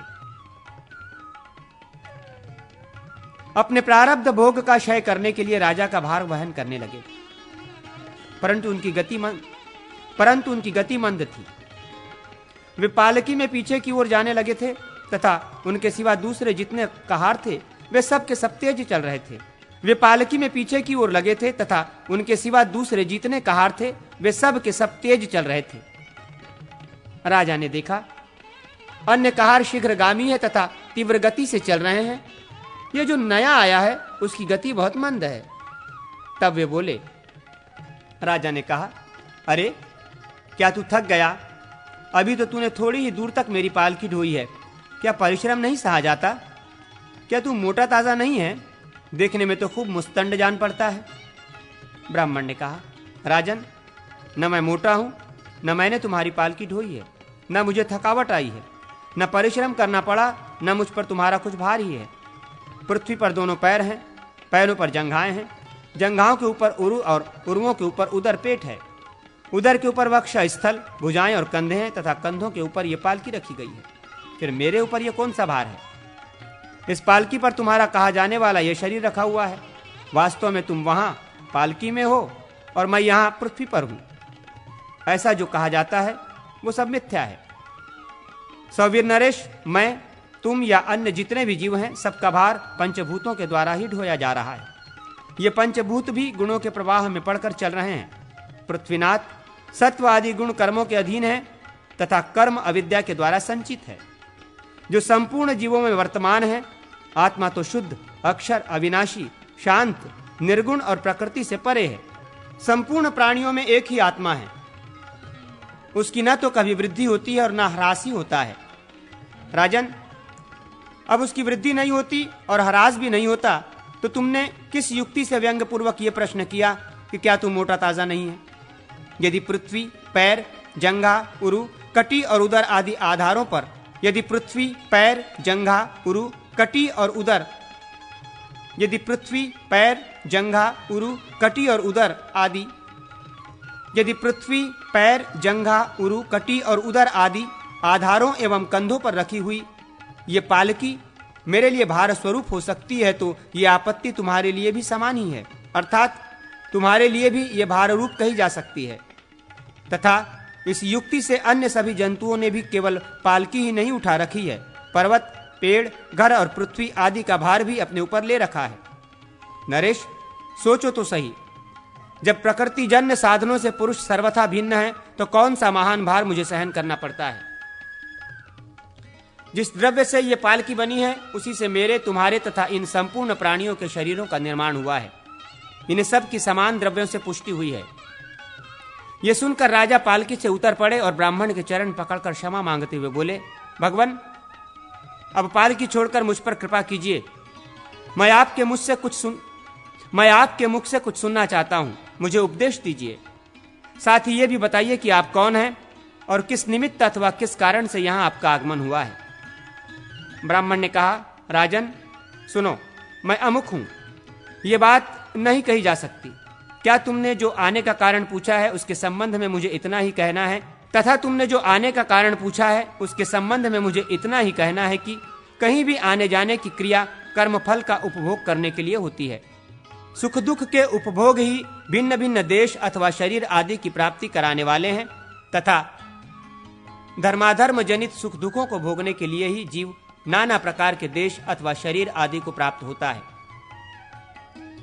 राजा ने कहा, ब्रह्मन जो है अर्थात जो आत्मा सत्व स्वरूप से विराजमान है तथा कर्ता भोक्ता रूप से प्रतीत हो रहा है, उसे मैं हूं यो कहकर क्यों नहीं बताया जा सकता?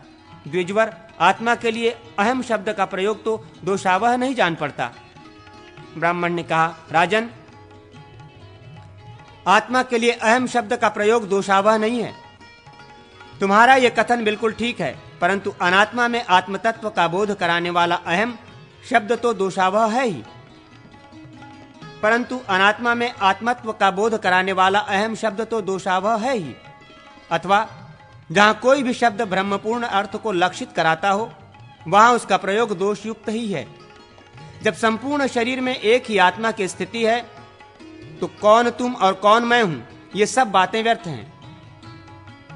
राजन, तुम राजा हो, ये पालकी है, हम लोग इसे ढोने वाले कहार हैं। ये आगे चलने वाले सिपाही हैं तथा ये लोग तुम्हारे अधिकार में हैं। ये जो कहा जाता है ये सत्य नहीं है।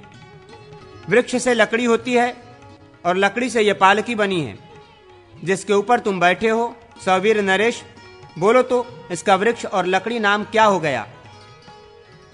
कोई भी चेतन मनुष्य ये नहीं कहता कि महाराज वृक्ष अथवा लकड़ी पर चढ़े हुए हैं। कोई भी चेतन मनुष्य ये नहीं कहता कि महाराज वृक्ष अथवा लकड़ी पर चढ़े हुए हैं। सब तुम्हें पालकी पर ही सवार बतलाते हैं, किंतु पालकी क्या है? नृपश्रेष्ठ, रचना कला के द्वारा एक विशेष आकार में परिणित हुई लकड़ियों का समूह ही तो पालकी है। यदि तुम इसे कोई भिन्न वस्तु मानते हो तो इसमें से लकड़ियों को अलग करके पालकी नाम की कोई चीज ढूंढो। यदि तुम इसे कोई भिन्न वस्तु मानते हो तो इसमें से लकड़ियों को अलग करके पालकी नाम की कोई चीज ढूंढो तो सही। ये पुरुष, ये स्त्री, ये गौ, ये घोड़ा, ये हाथी, ये पक्षी और ये वृक्ष हैं। इस प्रकार कर्मजनित भिन्न भिन्न शरीरों में लोगों ने नाना प्रकार के नामों का आरोप कर लिया है। इन संज्ञाओं को लोक कल्पित ही समझना चाहिए। जिह्वा अहम मैं का उच्चारण करती हैं। दांत, होठ, तालु और कंठ आदि भी उसका उच्चारण करते हैं, किंतु ये अहम मैं पद के वाच्यार्थ नहीं है, क्योंकि ये सब के सब शब्दोच्चारण के साधन मात्र हैं। किन कारणों या युक्तियों से जिह्वा कहती है कि वाणी ही अहम मैं हूं। यद्यपि जिह्वा ये कहती है, तथापि यदि मैं वाणी नहीं हूं ऐसा कहा जाए तो यह कदापि मिथ्या नहीं है। राजन, मस्तक और गुदा आदि के रूप में जो शरीर है वो पुरुष आत्मा ये सर्वथा भिन्न है। ऐसी दशा में मैं किस अवयव के लिए अहम संज्ञा का प्रयोग करूं? भूपाल शिरोमणे, यदि मुझ आत्मा से भिन्न कोई भी अपनी पृथक सत्ता रखता हो तो ये मैं हूं, ये दूसरा है, ऐसी बात भी कही जा सकती है। वास्तव में पर्वत, पशु तथा वृक्ष आदि का भेद सत्य नहीं है। शरीर दृष्टि से ये जितने भी भेद प्रतीत हो रहे हैं सब के सब कर्मजन्य हैं। संसार में जिसे राजा या राजसेवक कहते हैं वो तथा और भी इस तरह की जितनी संज्ञाएं हैं वे कोई भी निर्विकार सत्य नहीं है। भोपाल, तुम संपूर्ण लोक के राजा हो, अपने पिता के पुत्र हो, शत्रु के लिए शत्रु हो, धर्मपत्नी के पति हो और पुत्र के पिता हो। इतने नामों के होते हुए मैं तुम्हें क्या कहकर पुकारूं? पृथ्वीनाथ, क्या ये मस्तक तुम हो? किंतु जैसे मस्तक तुम्हारा है वैसे ही उदर भी तो है, फिर उदर क्यों नहीं हो? तो क्या इन पैर आदि अंगों में से तुम कोई हो? नहीं। तो ये सब तुम्हारे क्या हैं? महाराज, इस समस्त अवयवों से तुम पृथक हो, अतः इनसे अलग होकर ही अच्छी तरह विचार करो कि मैं वास्तव में कौन हूं। यह सुनकर राजा ने उन भगवत स्वरूप अवधूत ब्राह्मण से कहा। राजा बोले, ब्राह्मण, मैं आत्म कल्याण के लिए उद्यत होकर महर्षि कपिल के पास कुछ पूछने के लिए जा रहा था।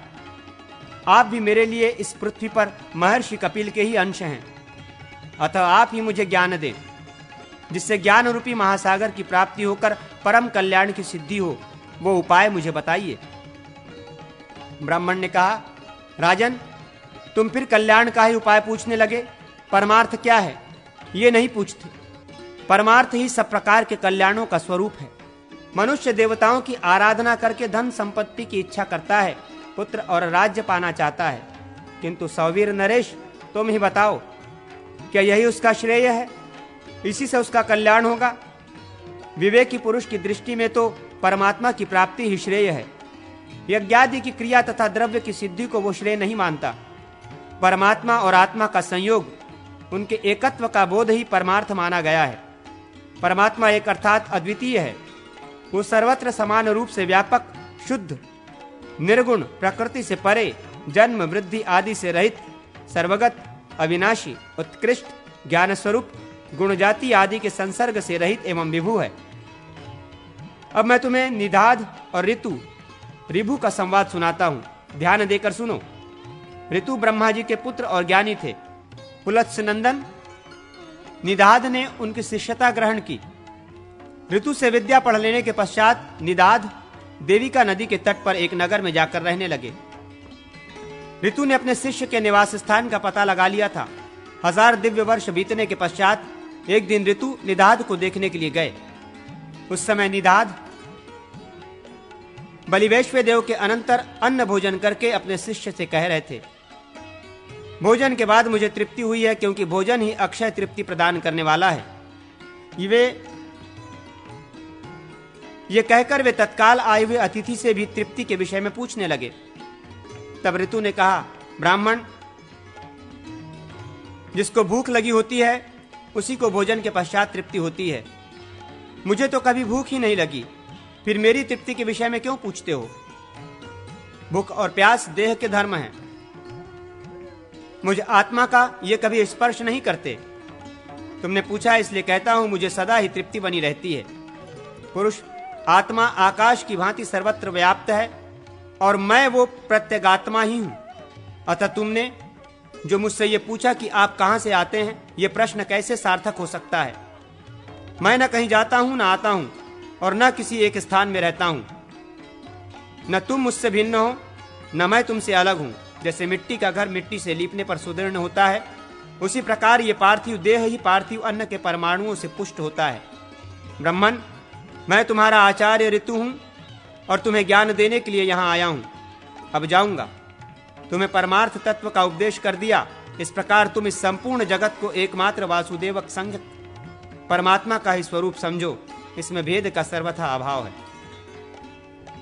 तत्पश्चात 1000 वर्ष व्यतीत होने पर ऋतु पुनः उस नगर में गए। वहां जाकर उन्होंने देखा निदाध नगर के पास एकांत स्थान में खड़े हैं। तब वे उनसे बोले, भैया, इस एकांत स्थान में क्यों खड़े हो? निदाध ने कहा, ब्राह्मण, मार्ग में मनुष्यों की बहुत बड़ी भीड़ खड़ी है, क्योंकि ये नरेश इस समय इस रमणीय नगर में प्रवेश करना चाहते हैं, इसलिए मैं यहां ठहर गया हूं। ऋतु ने पूछा, द्विश्रेष्ठ, तुम यहां की सब बातें जानते हो, बताओ इनमें कौन नरेश है और कौन दूसरे लोग हैं? निदाध ने कहा, ब्राह्मण, जो इस पर्वत शिखर के समान खड़े हुए मतवाले गजराज पर चढ़े हैं वही ये नरेश हैं, तथा जो चारों ओर उन्हें घेर कर खड़े हैं वे ही दूसरे लोग हैं। ये नीचे वाला जीव हाथी है और ऊपर बैठे हुए सज्जन महाराज हैं। ऋतु ने कहा, मुझे समझा कर बताओ इनमें कौन राजा है और कौन हाथी? निदाध बोले, अच्छा बतलाता हूं। ये कहकर निदाध ऋतु के ऊपर चढ़ गए और बोले, अब दृष्टांत देखकर तुम वाहन को समझ लो। मैं तुम्हारे ऊपर राजा के समान बैठा हूं और तुम मेरे नीचे हाथी के समान खड़े हो। तब ऋतु ने निदाध से कहा, मैं कौन हूं और तुम्हें क्या कहूं? इतना सुनते ही निदाध उतरकर उनके चरणों में पड़ गए और बोले, निश्चय ही आप मेरे गुरुजी महाराज हैं, क्योंकि दूसरे किसी का हृदय ऐसा नहीं है जो निरंतर अद्वैत संस्कार से सुसंस्कृत होता रहता हो। निश्चय ही आप मेरे गुरुजी महाराज हैं, क्योंकि दूसरे किसी का हृदय ऐसा नहीं है जो निरंतर अद्वैत संस्कार से सुसंस्कृत रहता हो। ऋतु ने निदाध से कहा, मैं तुम्हें ब्रह्मा का बोध कराने के लिए आया था और परमार्थ सारभूत अद्वैत तत्व का दर्शन तुम्हें करा दिया। ब्राह्मण, जड़ भरत कहते हैं, राजन, निदाध इस उपदेश के प्रभाव से अद्वैत परायण हो गए। अब वे संपूर्ण प्राणियों को अपने से अभिन्न देखने लगे। उन्होंने ज्ञान से मोक्ष प्राप्त किया था, उसी प्रकार तुम भी प्राप्त करोगे। तुम, मैं तथा ये संपूर्ण जगत सब एकमात्र व्यापक विष्णु का ही स्वरूप है। जैसे एक ही आकाश नीले पीले आदि भेदों से अनेक सा दिखाई देता है, उसी प्रकार भ्रांत दृष्टि वाले पुरुषों को एक ही आत्मा भिन्न भिन्न रूपों में दिखाई देता है। अग्निदेव कहते हैं, वशिष्ठ जी, इस सारभूत ज्ञान के प्रभाव से सवीर नरेश भवबंधन से मुक्त हो गए। ज्ञान स्वरूप ब्रह्म ही इस अज्ञानमय संसार वृक्ष का शत्रु है। इसका निरंतर चिंतन करते रहिए। गीता सार। अब मैं गीता का सार बतलाऊंगा, जो समस्त गीता का उत्तम से उत्तम अंश है। पूर्व काल में भगवान श्री कृष्ण ने अर्जुन को उसका उपदेश किया था। वो भोग तथा मोक्ष दोनों को देने वाला है। श्री भगवान ने कहा, अर्जुन, जिसका प्राण चला गया है अथवा जिसका प्राण अभी नहीं गया है, ऐसे मरे हुए अथवा जीवित किसी भी देहधारी के लिए शोक करना उचित नहीं है, क्योंकि आत्मा अजन्मा, अजर, अमर तथा अमेध है। इसलिए शोक आदि को छोड़ देना चाहिए। विषयों का चिंतन करने वाले पुरुष की उसमें आसक्ति हो जाती है। आसक्ति से काम, काम से क्रोध और क्रोध से अत्यंत मोह, विवेक का अभाव होता है। मोह से स्मरण शक्ति का ह्रास और उससे बुद्धि का नाश हो जाता है। बुद्धि के नाश से उसका सर्वनाश हो जाता है। सत्पुरुषों का संग करने से बुरे संग छूट जाते हैं, आसक्तियां दूर हो जाती हैं। फिर मनुष्य अन्य सब कामनाओं का त्याग करके केवल मोक्ष की कामना रखता है। कामनाओं के त्याग से मनुष्य की आत्मा अर्थात अपने स्वरूप में स्थित होती है। उस समय वो स्थिर प्रज्ञ कहलाता है। संपूर्ण प्राणियों के लिए जो रात्रि है, अर्थात समस्त जीव जिसकी ओर से बेखबर होकर सो रहे हैं, उस परमात्मा के स्वरूप में भगवत प्राप्त संयमी योगी पुरुष जागता रहता है। तथा जिस क्षणभंगुर सांसारिक सुख में सब भूत प्राणी जागते हैं, अर्थात जो विषय भोग उनके सामने दिन के समान प्रकट हैं, वो ज्ञानी मुनि के लिए रात्रि ही समान है। अर्थात जो विषय भोग उनके सामने दिन के समान प्रकट है, वो ज्ञानी मुनि के लिए रात्रि के ही समान है। जो अपने आप में ही संतुष्ट है, उसके लिए कोई कर्तव्य शेष नहीं है। इस संसार में उस आत्माराम पुरुष को न तो कुछ करने से प्रयोजन है और न करने से ही। महाबाहो, जो गुण विभाग और कर्म विभाग के तत्व को जानता है, वो ये समझकर कि संपूर्ण गुण गुणों में ही बरत रहे हैं, कहीं आसक्त नहीं होता। अर्जुन, तुम ज्ञान रूपी नौका का सहारा लेने से निश्चय ही संपूर्ण पापों को तर जाओगे। ज्ञान रूपी अग्नि सब कर्मों को जलाकर भस्म कर डालती है। जो सब कर्मों को परमात्मा में अर्पण करके आसक्ति छोड़कर कर्म करता है, वो पाप से लिप्त नहीं होता। ठीक उसी तरह जैसे कमल का पत्ता पानी से लिप्त नहीं होता। जिसका अंतःकरण योग युक्त है, परमानंदमय परमात्मा में स्थित है तथा जो सर्वत्र समान दृष्टि रखने वाला है, वो योगी आत्मा को संपूर्ण भूतों में तथा संपूर्ण भूतों को आत्मा में देखता है। योग भ्रष्ट पुरुष शुद्ध आचार विचार वाले श्रीमानों धनवानों के घर में जन्म लेता है। तात कल्याण में शुभ कर्मों का अनुष्ठान करने वाला पुरुष कभी दुर्गति को प्राप्त नहीं होता। मेरी ये त्रिगुणमयी माया अलौकिक है, इसका पार पाना बहुत कठिन है। जो केवल मेरी शरण लेते हैं, वे ही इस माया को लांघ पाते हैं। भरतश्रेष्ठ, आर्थ, जिज्ञासु, अर्थार्थी और ज्ञानी, ये चार प्रकार के मनुष्य मेरा भजन करते हैं। इनमें से ज्ञानी तो मुझसे एकीभूत होकर स्थित रहता है। अविनाशी परम तत्व सच्चिदानंदमय परमात्मा ब्रह्म है। स्वभाव अर्थात जीवात्मा को अध्यात्म कहते हैं। भूतों की उत्पत्ति और वृद्धि करने वाले विसर्ग का, यज्ञदान आदि के निमित्त किए जाने वाले द्रव्यादि के त्याग का, नाम कर्म है विनाशशील पदार्थ अभिभूत है तथा पुरुष हिरण्यगर्भ अधिदैवत है। देहधारियों में श्रेष्ठ अर्जुन, इस देह के भीतर मैं वासुदेव ही अधियज्ञ हूँ। अंतकाल में मेरा स्मरण करने वाला पुरुष मेरे स्वरूप को प्राप्त होता है, इसमें तनिक भी संदेह नहीं है। मनुष्य अंतकाल में जिस जिस भाव का स्मरण करते हुए अपने देह का परित्याग करता है, उसी को वो प्राप्त होता है। मृत्यु के समय जो प्राणों को भवों के मध्य में स्थापित करके ओम इस एकाक्षर ब्रह्म का उच्चारण करते हुए देह त्याग करता है, वो मुझ परमेश्वर को ही प्राप्त करता है। ब्रह्मा जी से लेकर तुच्छ कीट तक जो कुछ दिखाई देता है, सब मेरी ही विभूतियां हैं। जितने भी श्री संपन्न और शक्तिशाली प्राणी हैं, सब मेरे अंश हैं। मैं अकेला ही संपूर्ण विश्व के रूप में स्थित हूं, ऐसा जानकर मनुष्य मुक्त हो जाता है। यह शरीर क्षेत्र है, जो इसे जानता है उसको क्षेत्रज्ञ कहा जाता है। क्षेत्र और क्षेत्रज्ञ को जो यथार्थ रूप से जानता है, वही मेरे मत में ज्ञान है। 5 महाभूत, अहंकार, बुद्धि, अव्यक्त, मूल प्रकृति, 10 इंद्रियां, 1 मन, 5 इंद्रियों के विषय, इच्छा, द्वेष, सुख दुख, स्थूल शरीर, चेतना और धृति, ये विकारों सहित क्षेत्र हैं, जिसे यहाँ संक्षेप से बतलाया गया है। अभिमान शून्यता, दंभ का अभाव, अहिंसा, क्षमा, सरलता, गुरु सेवा, बाहर भीतर की शुद्धि, अंतःकरण की स्थिरता, मन, इंद्रिय एवं शरीर का निग्रह, विषय भोगों में आसक्ति का अभाव, अहंकार का न होना, जन्म, मृत्यु, जरा तथा रोग आदि में दुख रूप दोष का बारंबार विचार करना, पुत्र, स्त्री और गृह आदि में आसक्ति और ममता का अभाव, प्रिय और अप्रिय की प्राप्ति में सदा ही समान चित्त रहना, हर्ष शोक के वशीभूत न होना, मुझ परमेश्वर में अनन्य भाव से अविचल भक्ति का होना, पवित्र एवं एकांत स्थान में रहने का स्वभाव, विषयी मनुष्यों के समुदाय में प्रेम का अभाव, अध्यात्म ज्ञान में स्थिति तथा तत्व ज्ञान स्वरूप परमेश्वर का निरंतर दर्शन, ये सब ज्ञान कहा गया है, और जो इसके लिए विपरीत है वो अज्ञान है। अब जो ज्ञेय अर्थात जानने योग्य है उसका वर्णन करूंगा। जिसको जानकर मनुष्य अमृत स्वरूप परमात्मा को प्राप्त होता है, ज्ञेय तत्व अनादि है और परम ब्रह्म के नाम से प्रसिद्ध है। उसे न सत कहा जा सकता है न असत, वो इन दोनों से विलक्षण है। उसके सब ओर हाथ पैर हैं, सब ओर नेत्र, सिर और मुख हैं तथा सब ओर कान हैं। वो संसार में सबको व्याप्त करके स्थित है। सब इंद्रियों से रहित होकर भी समस्त इंद्रियों के विषयों को जानने वाला है। सबका धारण पोषण करने वाला होकर भी आसक्ति रहित है तथा गुणों का भोक्ता होकर भी निर्गुण है। वो परमेश्वर संपूर्ण प्राणियों के बाहर और भीतर भी विद्यमान है।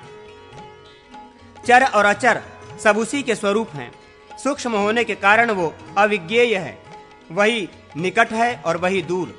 यद्यपि वो विभाग रहित है, आकाश की भांति अखंड रूप से सर्वत्र परिपूर्ण है, तथापि संपूर्ण भूतों में विभक्त पृथक पृथक स्थित हुआ सा प्रतीत होता है। उसे विष्णु रूप से सब प्राणियों का पोषक, रुद्र रूप से सबका संहारक और ब्रह्म रूप से सबको उत्पन्न करने वाला जानना चाहिए। वो सूर्य आदि ज्योतियों की भी ज्योति प्रकाशक है। उसकी स्थिति अज्ञानमय अंधकार से परे बतलाई जाती है। वो परमात्मा ज्ञान स्वरूप जानने के योग्य, तत्व ज्ञान से प्राप्त होने वाला और सबके हृदय में स्थित है। उस परमात्मा को कितने ही मनुष्य सूक्ष्म बुद्धि से ध्यान के द्वारा अपने अंतःकरण में देखते हैं। दूसरे लोग सांख्य योग के द्वारा तथा कुछ अन्य मनुष्य कर्म योग के द्वारा देखते हैं। इनके अतिरिक्त जो मंद बुद्धि वाले साधारण मनुष्य हैं, वे स्वयं इस प्रकार न जानते हुए भी दूसरे ज्ञानी पुरुषों से सुनकर ही उपासना करते हैं। वे सुनकर उपासना में लगने वाले पुरुष भी मृत्यु रूप संसार सागर से निश्चय ही पार हो जाते हैं। सत्व गुण से ज्ञान, रजोगुण से लोभ तथा तमोगुण से प्रमाद, मोह और अज्ञान उत्पन्न होते हैं। गुण ही गुणों में बरतते हैं। ऐसा समझकर जो स्थिर रहता है, अपने स्थिति से विचलित नहीं होता, जो मान अपमान में तथा मित्र और शत्रु पक्ष में भी समान भाव रखता है, जिसने कर्तव्य के अभिमान को त्याग दिया है, वो निर्गुण गुणातीत कहलाता है। जिसकी जड़ ऊपर की ओर अर्थात परमात्मा है और शाखा नीचे की ओर यानी ब्रह्मा जी आदि हैं। उस संसार रूपी अश्वस्थ वृक्ष को अनादि प्रवाह रूप से अविनाशी कहते हैं। वेद उसके पत्ते हैं। जो उस वृक्ष को मूल सहित यथार्थ रूप से जानता है, वही वेद के तात्पर्य को जानने वाला है। इस संसार में प्राणियों की सृष्टि 2 प्रकार की है, एक दैवी देवताओं के से स्वभाव वाली और दूसरी आसुरी असुरों के से स्वभाव वाली। अतः मनुष्यों के अहिंसा आदि सद्गुण और क्षमा दैवी संपत्ति है। आसुरी संपत्ति से जिसकी उत्पत्ति हुई है, उसमें न शौच होता है न सदाचार। क्रोध, लोभ और काम ये नरक के देने वाले हैं, अतः इन तीनों को त्याग देना चाहिए। सत्व आदि गुणों के भेद से यज्ञ, तप और दान 3 प्रकार के माने गए हैं, सात्विक, राजस और तामस। सात्विक अन्न, आयु, बुद्धि, बल, आरोग्य और सुख की वृद्धि करने वाला है। तीखा और रूखा अन्न राजस है, वो दुख, शोक और रोग उत्पन्न करने वाला है। अपवित्र, जूठा, दुर्गंधयुक्त और नीरस आदि अन्न तामस माना गया है। यज्ञ करना कर्तव्य है, ये समझकर निष्काम भाव से विधि पूर्वक किया गया यज्ञ सात्विक है। फल की इच्छा से किया हुआ यज्ञ राजस और दंभ के लिए किया जाने वाला यज्ञ तामस है। श्रद्धा और मंत्र आदि से युक्त एवं विधि प्रतिपादित जो देवता आदि की पूजा तथा अहिंसा आदि तप हैं, उन्हें शारीरिक तप कहते हैं। अब वाणी से किए जाने वाले तप को बताया जाता है, जिससे किसी को उद्वेग न हो, ऐसा सत्य वचन, स्वाध्याय और जप ये वांगमय तप है। चित्त शुद्धि, मौन और मनोनिग्रह ये मानस तप है। कामना रहित तप सात्विक फल आदि के लिए किया जाने वाला है। राजस तथा दूसरों को पीड़ा देने के लिए किया हुआ तप तामस कहलाता है। उत्तम देश, काल और पात्र में दिया हुआ दान सात्विक है। प्रत्युपकारक के लिए किया जाने वाला दान राजस है तथा अयोग्य देश, काल आदि में अनादर पूर्वक दिया हुआ दान तामस कहा गया है। ओम तत् और सत ये परम ब्रह्म परमात्मा के 3 प्रकार के नाम बताए गए हैं। यज्ञ, दान आदि कर्म मनुष्यों को भोग एवं मोक्ष प्रदान करने वाले हैं। जिन्होंने कामनाओं का त्याग नहीं किया है, उन सकामी पुरुषों के लिए कर्म का बुरा, भला और मिला हुआ 3 प्रकार का फल होता है। ये फल मृत्यु के पश्चात प्राप्त होता है। सन्यासी, त्यागी पुरुषों के कर्मों का भी कभी कोई फल नहीं होता। मोहवेश जो कर्मों का त्याग किया जाता है वो तामस है। शरीर को कष्ट पहुंचने के भय से किया हुआ त्याग राजस है तथा कामना के त्याग से संपन्न होने वाला त्याग सात्विक कहलाता है। अधिष्ठान, कर्ता, भिन्न भिन्न करण, नाना प्रकार की अलग अलग चेष्टाएं तथा दैव ये 5 ही कर्म के कारण हैं। सब भूतों में एक परमात्मा का ज्ञान सात्विक, भेद ज्ञान राजस और अतात्विक ज्ञान तामस है। निष्काम भाव से किया जाने वाला कर्म सात्विक, कामना के लिए किया जाने वाला कर्म राजस तथा मोहवश किया हुआ कर्म तामस है। कार्य की सिद्धि और असिद्धि में सम निर्विकार रहने वाला कर्ता सात्विक, हर्ष और शोक करने वाला राजस तथा शठ और आलसी कर्ता तामस कहलाता है। कार्य अकार्य के तत्व को समझने वाली बुद्धि सात्विकी, उसे ठीक ठीक न जानने वाली बुद्धि राजसी तथा विपरीत धारणा रखने वाली बुद्धि तामसी मानी गई है। मन को धारण करने वाली धृति सात्विकी, प्रीति की कामना करने वाली धृति राजसी तथा शोक आदि को धारण करने वाली धृति तामसी है। जिसका परिणाम सुखद हो वो सत्व से उत्पन्न होने वाला सात्विक सुख है। जो आरंभ में सुखद प्रतीत होने पर भी परिणाम में दुखद हो वो राजस सुख है तथा जो आदि और अंत में भी दुख ही दुख है वो आपाततः प्रतीत होने वाला सुख तामस कहा गया है। जिससे सब भूतों की उत्पत्ति हुई है और जिसने ये संपूर्ण जगत व्याप्त है, उस विष्णु को अपने अपने स्वाभाविक कर्म द्वारा पूज कर मनुष्य परम सिद्धि को प्राप्त कर लेता है। जो सब अवस्थाओं में और सर्वदा मन, वाणी एवं कर्म के द्वारा ब्रह्मा से लेकर तुच्छ कीट पर्यंत संपूर्ण जगत को भगवान विष्णु का स्वरूप समझता है, वो भगवान में भक्ति रखने वाला भागवत पुरुष सिद्धि को प्राप्त होता है।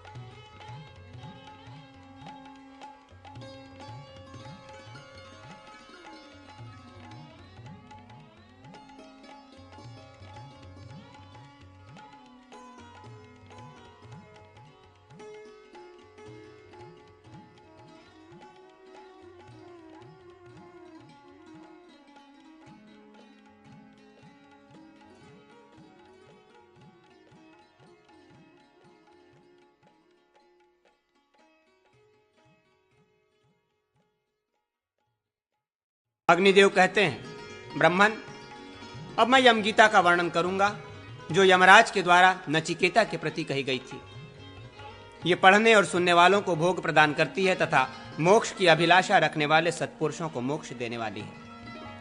यमराज ने कहा, अहो, कितने आश्चर्य की बात है कि मनुष्य अत्यंत मोह के कारण स्वयं अस्थिर चित्त होकर आसन, शैया, वाहन, परिधान, पहनने के वस्त्र आदि तथा ग्रह आदि भोगों को स्वस्थिर मानकर प्राप्त करना चाहता है। कपिल जी ने कहा है, भोगों में आसक्ति का अभाव तथा सदा ही आत्म तत्व का चिंतन ये मनुष्य के परम कल्याण का उपाय है। सर्वत्र समतापूर्ण दृष्टि तथा ममता और आसक्ति का न होना यह मनुष्यों के परम कल्याण का साधन है। यह आचार्य पंचशिख का उद्गार है। गर्भ से लेकर जन्म और बाल्य आदि वय तथा अवस्थाओं के स्वरूप को ठीक ठीक समझना ही मनुष्यों के परम कल्याण का हेतु है। यह गंगा विष्णु का गान है। आध्यात्मिक, आधिदैविक और आधि भौतिक दुख आदि अंत वाले हैं, अर्थात ये उत्पन्न और नष्ट होते रहते हैं। अतः इन्हें क्षणिक समझकर धैर्यपूर्वक सहन करना चाहिए, विचलित नहीं होना चाहिए। इस प्रकार उन दुखों का प्रतिकार ही मनुष्यों के लिए परम कल्याण का साधन है। यह महाराज जनक का मत, जीवात्मा और परमात्मा वस्तुतः अभिन्न एक हैं। इनमें से जो भेद की प्रतीति होती है उनका निवारण करना ही परम कल्याण का हेतु है। यह ब्रह्मा जी का सिद्धांत है। जैगीश वेव का कहना है कि ऋग्वेद, यजुर्वेद और सामवेद में प्रतिपादित जो कर्म हैं उन्हें कर्तव्य समझकर अनासक्त भाव से करना श्रेय का साधन है। सब प्रकार की विधित्सा, कार्यारंभ की आकांक्षा का परित्याग आत्मा के सुख का साधन है। यही मनुष्यों के लिए परम श्रेय है। यह देवल का मत बताया गया है। कामनाओं के त्याग से विज्ञान, सुख, ब्रह्म एवं परम पद की प्राप्ति होती है। कामना रखने वालों को ज्ञान नहीं होता। यह सनकादिकों का सिद्धांत है। दूसरे लोग कहते हैं कि प्रकृति और निवृत्ति दोनों प्रकार के कर्म करने चाहिए, परंतु वास्तव में नैष्कर्म ही ब्रह्म है। वही भगवान विष्णु का स्वरूप है। वही श्रेय का भी श्रेय है। जिस पुरुष को ज्ञान की प्राप्ति हो जाती है वो संतों में श्रेष्ठ है। वो अविनाशी परम ब्रह्म विष्णु से कभी भेद को नहीं प्राप्त होता। ज्ञान, विज्ञान, आस्तिकता, सौभाग्य तथा उत्तम रूप तपस्या से उपलब्ध होते हैं। इतना ही नहीं, मनुष्य अपने मन से जो जो वस्तु पाना चाहता है वो सब तपस्या से प्राप्त हो जाती है। विष्णु के समान कोई ध्येय नहीं है। निराहार रहने से बढ़कर कोई तपस्या नहीं है। आरोग्य के समान कोई बहुमूल्य वस्तु नहीं है और गंगा जी के तुल्य दूसरी कोई नदी नहीं है। जगत गुरु भगवान विष्णु को छोड़कर दूसरा कोई बांधव नहीं है। नीचे, ऊपर, आगे, देह, इंद्रिय, मन तथा मुख सब में और सर्वत्र भगवान श्री हरि ही विराजमान है। इस प्रकार भगवान का चिंतन करते हुए जो प्राणों का परित्याग करता है वो साक्षात श्री हरि के स्वरूप में मिल जाता है। वो जो सर्वत्र व्यापक ब्रह्म है, जिससे सब की उत्पत्ति हुई है, जो सर्व स्वरूप है तथा ये सब कुछ जिसका संस्थान, आकार विशेष है, जो इंद्रियों से ग्राह्य नहीं है, जिसका किसी नाम आदि के द्वारा निर्देश नहीं किया जा सकता, जो सुप्रतिष्ठित एवं सबसे परे है, उस परापर ब्रह्म के रूप में साक्षात भगवान विष्णु ही सबके हृदय में विराजमान है। वे यज्ञ के स्वामी तथा यज्ञ स्वरूप हैं। उन्हें कोई तो परम ब्रह्म रूप से प्राप्त करना चाहते हैं, कोई विष्णु रूप से, कोई शिव रूप से, कोई ब्रह्म और ईश्वर रूप से, कोई इंद्रादि नामों से तथा कोई सूर्य, चंद्रमा और काल रूप से उन्हें पाना चाहते हैं। ब्रह्मा से लेकर कीट तक सारे जगत को विष्णु का ही स्वरूप कहते हैं। वे भगवान विष्णु परम ब्रह्म परमात्मा हैं, जिनके पास पहुंच जाने पर, जिन्हें जान लेने पर या पा लेने पर फिर वहां से इस संसार में नहीं लौटना पड़ता। सुवर्ण दान आदि बड़े बड़े दान तथा पुण्य तीर्थों में स्नान करने से, ध्यान लगाने से, व्रत करने से, पूजा से और धर्म की बातें सुनने एवं उनका पालन करने से उनकी प्राप्ति होती है। आत्मा को रथी समझो और शरीर को रथ, बुद्धि को सारथी जानो और मन को लगाम। विवेकी पुरुष इंद्रियों को घोड़े कहते हैं और विषयों को उनके मार्ग या शरीर, इंद्रिय और मन सहित आत्मा को भोक्ता कहते हैं। जो बुद्धि रूप सारथी अविवेकी होता है, जो अपने मन रूपी लगाम को कसकर नहीं रखता, वो उत्तम पद को, परमात्मा को नहीं प्राप्त होता, संसार रूपी गर्त में गिरता है। परंतु जो विवेकी होता है और मन को काबू में रखता है, वो उस परम पद को प्राप्त होता है जिससे वो फिर जन्म नहीं लेता। जो मनुष्य विवेक युक्त बुद्धि रूप सारथी से संपन्न और मन रूपी लगाम को काबू में रखने वाला होता है, वही संसार रूपी मार्ग को पार करता है, जहां विष्णु का परम पद है। इंद्रियों की अपेक्षा उनके विषय पर है। विषयों से परे मन है, मन से परे बुद्धि और बुद्धि से परे महान आत्मा महतत्व है। महतत्व से परे अव्यक्त मूल प्रकृति है और अव्यक्त से परे पुरुष परमात्मा है। पुरुष से परे कुछ भी नहीं है, वही सीमा है, वही परम गति है।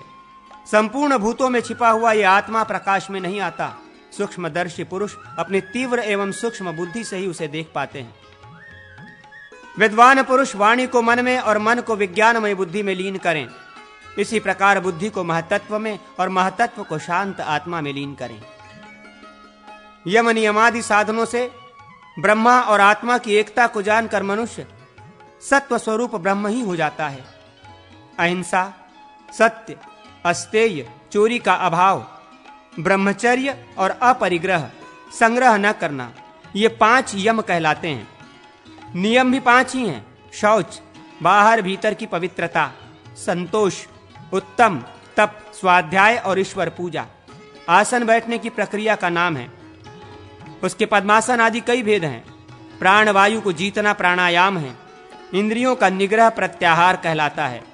ब्रह्मन, एक शुभ विषय में जो चित्त को स्थिरता पूर्वक स्थापित करना होता है, उसे बुद्धिमान पुरुष धारणा कहते हैं। एक ही विषय में बारंबार धारणा करने का नाम ध्यान है। मैं ब्रह्म हूं, इस प्रकार के अनुभव में स्थिति होने को समाधि कहते हैं। जैसे घड़ा फूट जाने पर घटाकाश महाकाश से अभिन्न एक हो जाता है, उसी प्रकार मुक्त जीव ब्रह्म के साथ एक ही भाव को प्राप्त होता है। वो सत्व स्वरूप ब्रह्म ही हो जाता है। ज्ञान से ही जीव अपने को ब्रह्म मानता है, अन्यथा नहीं। अज्ञान और उसके कार्यों से मुक्त होने पर जीव अजर अमर हो जाता है। अग्निदेव कहते हैं, वशिष्ठ, ये मैंने यमगीता बतलाई है। इसे पढ़ने वालों को ये भोग और मोक्ष प्रदान करती है। वेदांत के अनुसार सर्वत्र ब्रह्म बुद्धि का होना आत्यंतिक लय कहलाता है। अग्नि पुराण का महात्म्य। अग्निदेव कहते हैं, ब्रह्मन, अग्नि पुराण ब्रह्म स्वरूप है। मैंने तुमसे इसका वर्णन किया। इसमें कहीं संक्षेप से और कहीं विस्तार के साथ परा और अपरा, इन 2 विद्याओं का प्रतिपादन किया गया है। ये महापुराण है। ऋक्, यजुः, साम और अथर्व नामक वेद विद्या, विष्णु महिमा, संसार सृष्टि, छंद, शिक्षा, व्याकरण, निघंटु, कोश, ज्योतिष, निरुक्त, धर्मशास्त्र आदि मीमांसा, विस्तृत न्यायशास्त्र, आयुर्वेद, पुराण विद्या, धनुर्वेद, गंधर्व वेद, अर्थशास्त्र, वेदांत और महान परमेश्वर श्री हरि, ये सब अपरा विद्या हैं तथा परम अक्षर तत्व परा विद्या हैं। इस पुराण में इन दोनों विद्याओं का विषय वर्णित है। ये सब कुछ विष्णु ही हैं। ऐसा जिसका भाव हो उसे कलयुग बाधा नहीं पहुंचाता। बड़े बड़े यज्ञों का अनुष्ठान और पितरों का श्राद्ध न करके भी यदि मनुष्य भक्ति पूर्वक श्री कृष्ण का पूजन करे तो वो पाप का भागी नहीं होता। विष्णु सबके कारण है। उनका निरंतर ध्यान करने वाला पुरुष कभी कष्ट में नहीं पड़ता। यदि परतंत्रता आदि दोषों से प्रभावित होकर तथा विषयों के प्रति चित्त आकृष्ट हो जाने के कारण मनुष्य पाप कर्म कर बैठे तो भी गोविंद का ध्यान करके वो सब पापों से मुक्त हो जाता है। दूसरी बहुत सी बातें बताने से क्या लाभ। ध्यान वही है जिसमें गोविंद का चिंतन हो, कथा वही है जिसमें केशव का कीर्तन हो रहा हो, और कर्म वही है जो श्री कृष्ण के प्रसन्नता के लिए किया जाए। वशिष्ठ जी, जिस परमोत्कृष्ट परमार्थ तत्व का उपदेश न तो पिता पुत्र को न गुरु शिष्य को कर सकता है, वही इस अग्नि पुराण के रूप में मैंने आपके प्रति किया है। द्विजवर, संसार में भटकने वाले पुरुष को स्त्री, पुत्र और धन वैभव मिल सकते हैं तथा अन्य अनेकों सुहृदों की भी प्राप्ति हो सकती है, परंतु वैसा उद्देश्य नहीं मिल सकता। स्त्री, पुत्र, मित्र, खेती बाड़ी और बंधु बांधवों से क्या लेना है। ये उपदेश ही सबसे बड़ा बंधु है, क्योंकि ये संसार से मुक्ति देने वाला है। प्राणियों की सृष्टि 2 प्रकार की है, दैवी और आसुरी। जो भगवान विष्णु की भक्ति में लगा हुआ है वो दैवी सृष्टि के अंतर्गत है। जो भगवान से विमुख है वो आसुरी सृष्टि का मनुष्य है, असुर है। यह अग्नि पुराण जिसका मैंने तुम्हें उपदेश किया है, परम पवित्र, आरोग्य एवं धन का साधक, दुस्वप्न का नाश करने वाला, मनुष्यों को सुख और आनंद देने वाला तथा भवबंधन से मोक्ष दिलाने वाला है। जिनके घरों में हस्तलिखित अग्नि पुराण की पोथी मौजूद होगी वहां उपद्रवों का जोर नहीं चल सकता। जो मनुष्य प्रतिदिन अग्नि पुराण श्रवण करते हैं उन्हें तीर्थ, सेवन, गोदान, यज्ञ तथा उपवास आदि की क्या आवश्यकता है। जो प्रतिदिन 1 प्रस्थ तिल और 1 माशा सुवर्ण दान करता है तथा जो अग्नि पुराण का एक ही श्लोक सुनता है, उन दोनों का फल समान है। श्लोक सुनाने वाला पुरुष तिल और सुवर्ण का दान फल पा जाता है। इसके 1 अध्याय का पाठ गोदाम से बढ़कर है। इस पुराण को सुनने की इच्छा मात्र करने से दिन रात का किया हुआ पाप नष्ट हो जाता है। वृद्ध पुष्कर तीर्थ में 100 कपिला गांवों का दान करने से जो फल मिलता है वही अग्नि पुराण का पाठ करने से मिल जाता है। प्रवृत्ति और निवृत्ति रूप धर्म तथा परा और अपरा नाम वाली दोनों विद्याएं इस अग्नि पुराण नामक शास्त्र की समानता नहीं कर सकती। वशिष्ठ जी, प्रतिदिन अग्नि पुराण का पाठ अथवा श्रवण करने वाला भक्त मनुष्य सब पापों से छुटकारा पा जाता है। जिस घर में अग्नि पुराण की पुस्तक रहेगी वहां विघ्न बाधाओं, अनर्थों तथा चोरों आदि का भय नहीं होगा। जहां अग्नि पुराण रहेगा उस घर में गर्भपात का भय न होगा। बालकों को ग्रह नहीं सताएंगे तथा पिशाच आदि का भय भी निवृत्त हो जाएगा। इस पुराण का श्रवण करने वाला ब्राह्मण वेद वेदता होता है, क्षत्रिय पृथ्वी का राजा होता है, वैश्य धन पाता है, शूद्र निरोग रहता है। जो भगवान विष्णु में वन लगाकर सर्वत्र समान दृष्टि रखते हुए ब्रह्म स्वरूप अग्नि पुराण का प्रतिदिन पाठ या श्रवण करता है उसके दिव्य अंतरिक्ष और भाव आदि सारे उपद्रव नष्ट हो जाते हैं। इस पुस्तक के पढ़ने, सुनने और पूजन करने वाले पुरुष के और भी जो कुछ पाप होते हैं उन सबको भगवान केशव नष्ट कर देते हैं। जो मनुष्य हेमंत ऋतु में गंध और पुष्प आदि से पूजा करके श्री अग्नि पुराण का श्रवण करता है उसे अग्निष्टोम यज्ञ का फल मिलता है। शिशिर ऋतु में इसके श्रवण से पुंडरीक का तथा वसंत ऋतु में अश्वमेघ यज्ञ का फल प्राप्त होता है। गर्मी में वाजपेय का, वर्षा में राजसूय का तथा शरद ऋतु में इस पुराण का पाठ और श्रवण करने से 1000 गोदान करने का फल प्राप्त होता है। वशिष्ठ जी, जो भगवान विष्णु के सम्मुख बैठकर भक्ति पूर्वक अग्नि पुराण का पाठ करता है वो मानो ज्ञान यज्ञ के द्वारा श्री केशव का पूजन करता है। जिसके घर में हस्तलिखित अग्नि पुराण की पुस्तक पूजित होती हो उसे सदा ही विजय प्राप्त होती है तथा भोग और मोक्ष दोनों ही उसके हाथ में रहते हैं। ये बात पूर्व काल में कालाग्नि स्वरूप श्री हरि ने स्वयं ही मुझसे बताई थी। आग्नेय पुराण ब्रह्म विद्या एवं अद्वैत ज्ञान का रूप है। वशिष्ठ जी कहते हैं, व्यास, ये अग्नि पुराण परा अपरा दोनों विद्याओं का स्वरूप है। इसे विष्णु ने ब्रह्मा से तथा अग्निदेव ने समस्त देवताओं और मुनियों के साथ बैठे हुए मुझसे जिस रूप में सुनाया उसी रूप में मैंने तुम्हारे सामने इसका वर्णन किया। अग्निदेव के द्वारा वर्णित यह आग्नेय पुराण वेद के तुल्य माननीय है तथा ये सभी विषयों का ज्ञान कराने वाला है।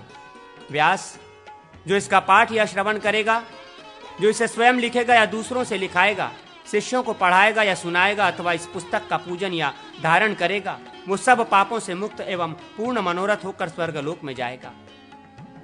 जो इस उत्तम पुराण को लिखाकर ब्राह्मणों को दान देता है वो ब्रह्मलोक में जाता है तथा अपने कुल की 100 पीढ़ियों का उद्धार कर देता है। जो एक श्लोक का भी पाठ करता है उसका पाप पंक से छुटकारा हो जाता है। इसलिए व्यास, इस सर्वदर्शन संग्रह रूप पुराण को तुम्हें श्रवण करने की इच्छा रखने वाले शुकादि मुनियों के साथ अपने शिष्यों को सदा सुनाते रहना चाहिए। अग्नि पुराण का पठन और चिंतन अत्यंत शुभ तथा भोग और मोक्ष प्रदान करने वाला है। जिन्होंने इस पुराण का गान किया उस अग्निदेव को नमस्कार है। व्यास जी कहते हैं, सुत, पूर्व काल में वशिष्ठ जी के मुख से सुना हुआ यह अग्नि पुराण मैंने तुम्हें सुनाया है। परा और अपरा विद्या इसका स्वरूप है। ये परम पद प्रदान करने वाला है। आग्नेय पुराण परम दुर्लभ है। भाग्यवान पुरुषों को ही ये प्राप्त होता है। ब्रह्म या वेद स्वरूप इस अग्नि पुराण का चिंतन करने वाले पुरुष श्री हरि को प्राप्त होते हैं।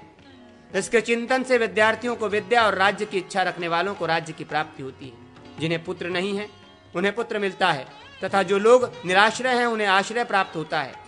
सौभाग्य चाहने वाले सौभाग्य को तथा मोक्ष की अभिलाषा रखने वाले मनुष्य मोक्ष को पाते हैं। इसे लिखने और लिखाने वाले लोग पाप रहित होकर लक्ष्मी को प्राप्त होते हैं।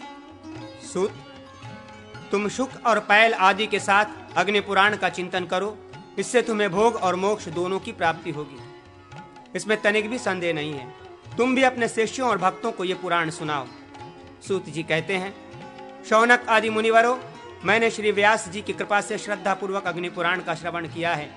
यह अग्नि पुराण ब्रह्म स्वरूप है। आप सब लोग श्रद्धा युक्त होकर इस नैमिषारण्य में भगवान श्री हरि का यजन करते हुए निवास करते हैं।